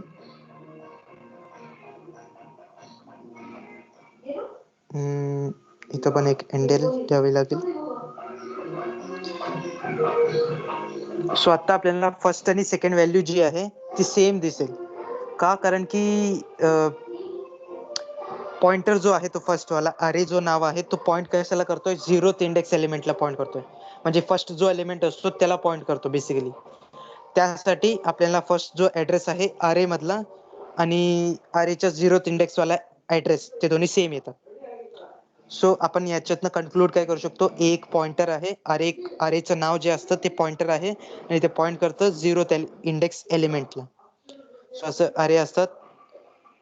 आणि बेसिकली जर एक इंटिजर पॉइंटर असेल, सो इंटिजर वरही काही आपण ऑपरेशन्स परफॉर्म करू शकतो. सो पी नावाचा पॉइंटर आहे, त्याच्यात ऍड्रेस ऑफ ए स्टोर्ड आहे. ए इंटिजर आहे, इंटिजर ए डिफाईन केलं जस्ट. सो आता जर मी सी आउट केलं पी, तर मला ए ची ऍड्रेस भेटेल. जर मी एक स्पेस देऊन P+1 केलं म्हणजे पॉइंटरवर ऑपरेशन परफॉर्म केलं, P+1 केलं, सो काय होणार, त्या इंटिजरची जेवढी काही बाईट्स असतील तेवढी स्किप होतील आणि त्यानंतर पुढे जातील. सो साईज कसं चेक करू शकतो आपण, त्यासाठी पण एक फंक्शन आहे साईज ऑफ आणि त्यामध्ये जे डेटा टाईप देईल मी त्याचा साईज प्रिंट होईल बेसिकली. स्वतः इंटचे साईज काय आहे, 4 आहे. 4 बाईट्स असतात बेसिकली, युनिट आहे बाईट. एक बाईट म्हणजे 8 बीट. सो बेसिकली 8 4 जा 32 बिट्स ऑक्युपाय करतं इंटिजर. सो आपल्याला कळालं की 4 बिट्स इंटिजर हे करतं. सो P+1 केल्याने तुम्हाला डिफरन्स दिसेल. दोघं ऍड्रेस मधला डिफरन्स 4 चा आहे, 84 आणि 88. जर 88 - 84 केलं तर 4 बाईट्सचा डिफरन्स आहे. सो सिमिलरली असं जर मी +2 केलं, सो 8चा डिफरन्स असेल. सो A4 आणि AC कसं आलं, हेक्साडेसिमल फॉर्मॅट आहे. 4 नंतर 5 6 7 8 हे एक झालं. त्यानंतर 9 ABC. सो C कडे आता पॉइंट करतोय. सो असे असतात पॉइंटरचे ऑपरेशन. सिमिलरली प्लसच्या जागी आपण मायनस पण करू शकतो. जर 4 असेल तर ते 0 ला जाईल, पॉइंट करेल. बघा इथं F4 आहे, 4 बाईट्स मागे पॉइंट करणार. का? कारण की इंटिजर पॉइंटर आहे. जर मी इंटिजरच्या जागी डबल घेतलं, डबल 8 बाईट्सचं असतं, सो 8 बाईटचा डिफरन्स येईल. सो जर मी व्हेरिएबल चेंज केलं, डबल केलं, सो मला पॉइंटरही चेंज करावं लागतं, नाहीतर एरर येतं की पॉइंटर करेक्ट नाहीये. सो पॉइंटरही मला डबल द्यावी लागेल. आणि आता जेव्हा मी प्लस ऍडिशन करेल तेव्हा मायनस करेल, 8चा डिफरन्स असेल. बघा फर्स्ट वाला जे आहे ते 7 0 आहे आणि जो त्या आधीचा आहे ते 6 8 आहे, म्हणजे बेसिकली 8चा डिफरन्स आहे. सो तसं असतं पॉइंटर कॅल्क्युलेशन. त्यानंतर आपण लास्टचं एक कन्सेप्ट पाहिली, फंक्शन्स काय असतात, बेसिकली रियुजेबल कोड असतात ज्याला आपण परत परत यूज करू शकतो. सो बेसिकली सिंटॅक्स काय आहे, रिटर्न टाईप फंक्शन नेम, त्यानंतर इथं पॅरामीटर्स असतात, त्यानंतर कर्ली ब्रॅकेट आणि इथं बॉडी. सो बेसिकली जर मी प्रिंट हॅलो नावाचा फंक्शन डिफाईन करायचा असेल, सो फंक्शन नेम मध्ये प्रिंट हॅलो येईल. प्रिंट एच करतो मी, पॅरामीटर काहीच नाही येणार या केससाठी तरी. रिटर्न काही नाही करणार. हे रिटर्न काही नाही करत असेल तर वॉइड द्यावा लागतो. वॉइड म्हणजे काहीच रिटर्न नाही करत. हे काय करेल basically cout.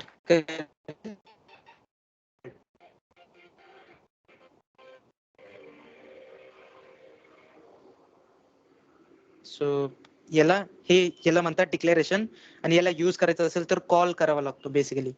So print H हे केल्याने डायरेक्ट कॉल होईल. So execute. एकदा प्रिंट हॅलो झालं, जर मी फॉर लूप लावला तर तेवढ्या वेळा फॉर लूप मध्ये जर एवढंच स्टेटमेंट दिलं, सो जस्ट एक्झिक्यूट करू आपण. For int I equal to 0, I is less than 10, I plus plus. हे प्रिंट 10 जे आहे ते 10 वेळा कॉल झालंय. का? कारण की त्याच्या आत आहे हे. कर्ली ब्रॅकेट्स नसेल दिलं तरी मी काय सांगितलं, एक स्टेटमेंट असेल तर नाही दिलं तरी चालतं. स्वतः हे 10 वेळा एक्झिक्यूट होणार, म्हणजे बेसिकली 10 वेळा फंक्शन कॉल झालाय आणि 10 वेळा हे झालंय. स्वतः हॅलो वर्ल्डच्या जागी मला नाव द्यायचं असेल, मी एक AI बनवतोय आणि तो आपलं नाव घेऊन बोलवत असेल, सो मी काय करू शकतो, हॅलो स्पेस आणि त्यानंतर एक पॅरामीटर देऊ शकतो. इथं जे एक पॅरामीटर देऊ शकतो, सो ते असेल स्ट्रिंग, आणि स्ट्रिंगच्या नंतर एक नाव द्यावं लागतो. सो स्ट्रिंग एस असेल, त्यानंतर हॅलो एस दिल्याने आता आपण बघू एक स्ट्रिंग द्यावी लागेल प्रत्येक वेळी. सो मी देतो CPP. सो आता काय होणार, हॅलो CPP प्रिंट होणार, कारण की आपण काय दिलंय, एक पॅरामीटर दिलंय, पॅरामीटर नुसार हे होतं. जर मला काही द्यायचं नसेल आणि डिफॉल्ट काहीतरी व्हॅल्यू ठेवायची असेल, म्हणजे युजरनी काही दिलं नाही, तर डिफॉल्ट व्हॅल्यू सिलेक्ट करण्यासाठी त्या पॅरामीटर इक्वल टू जे काही डिफॉल्ट व्हॅल्यू आहे ते.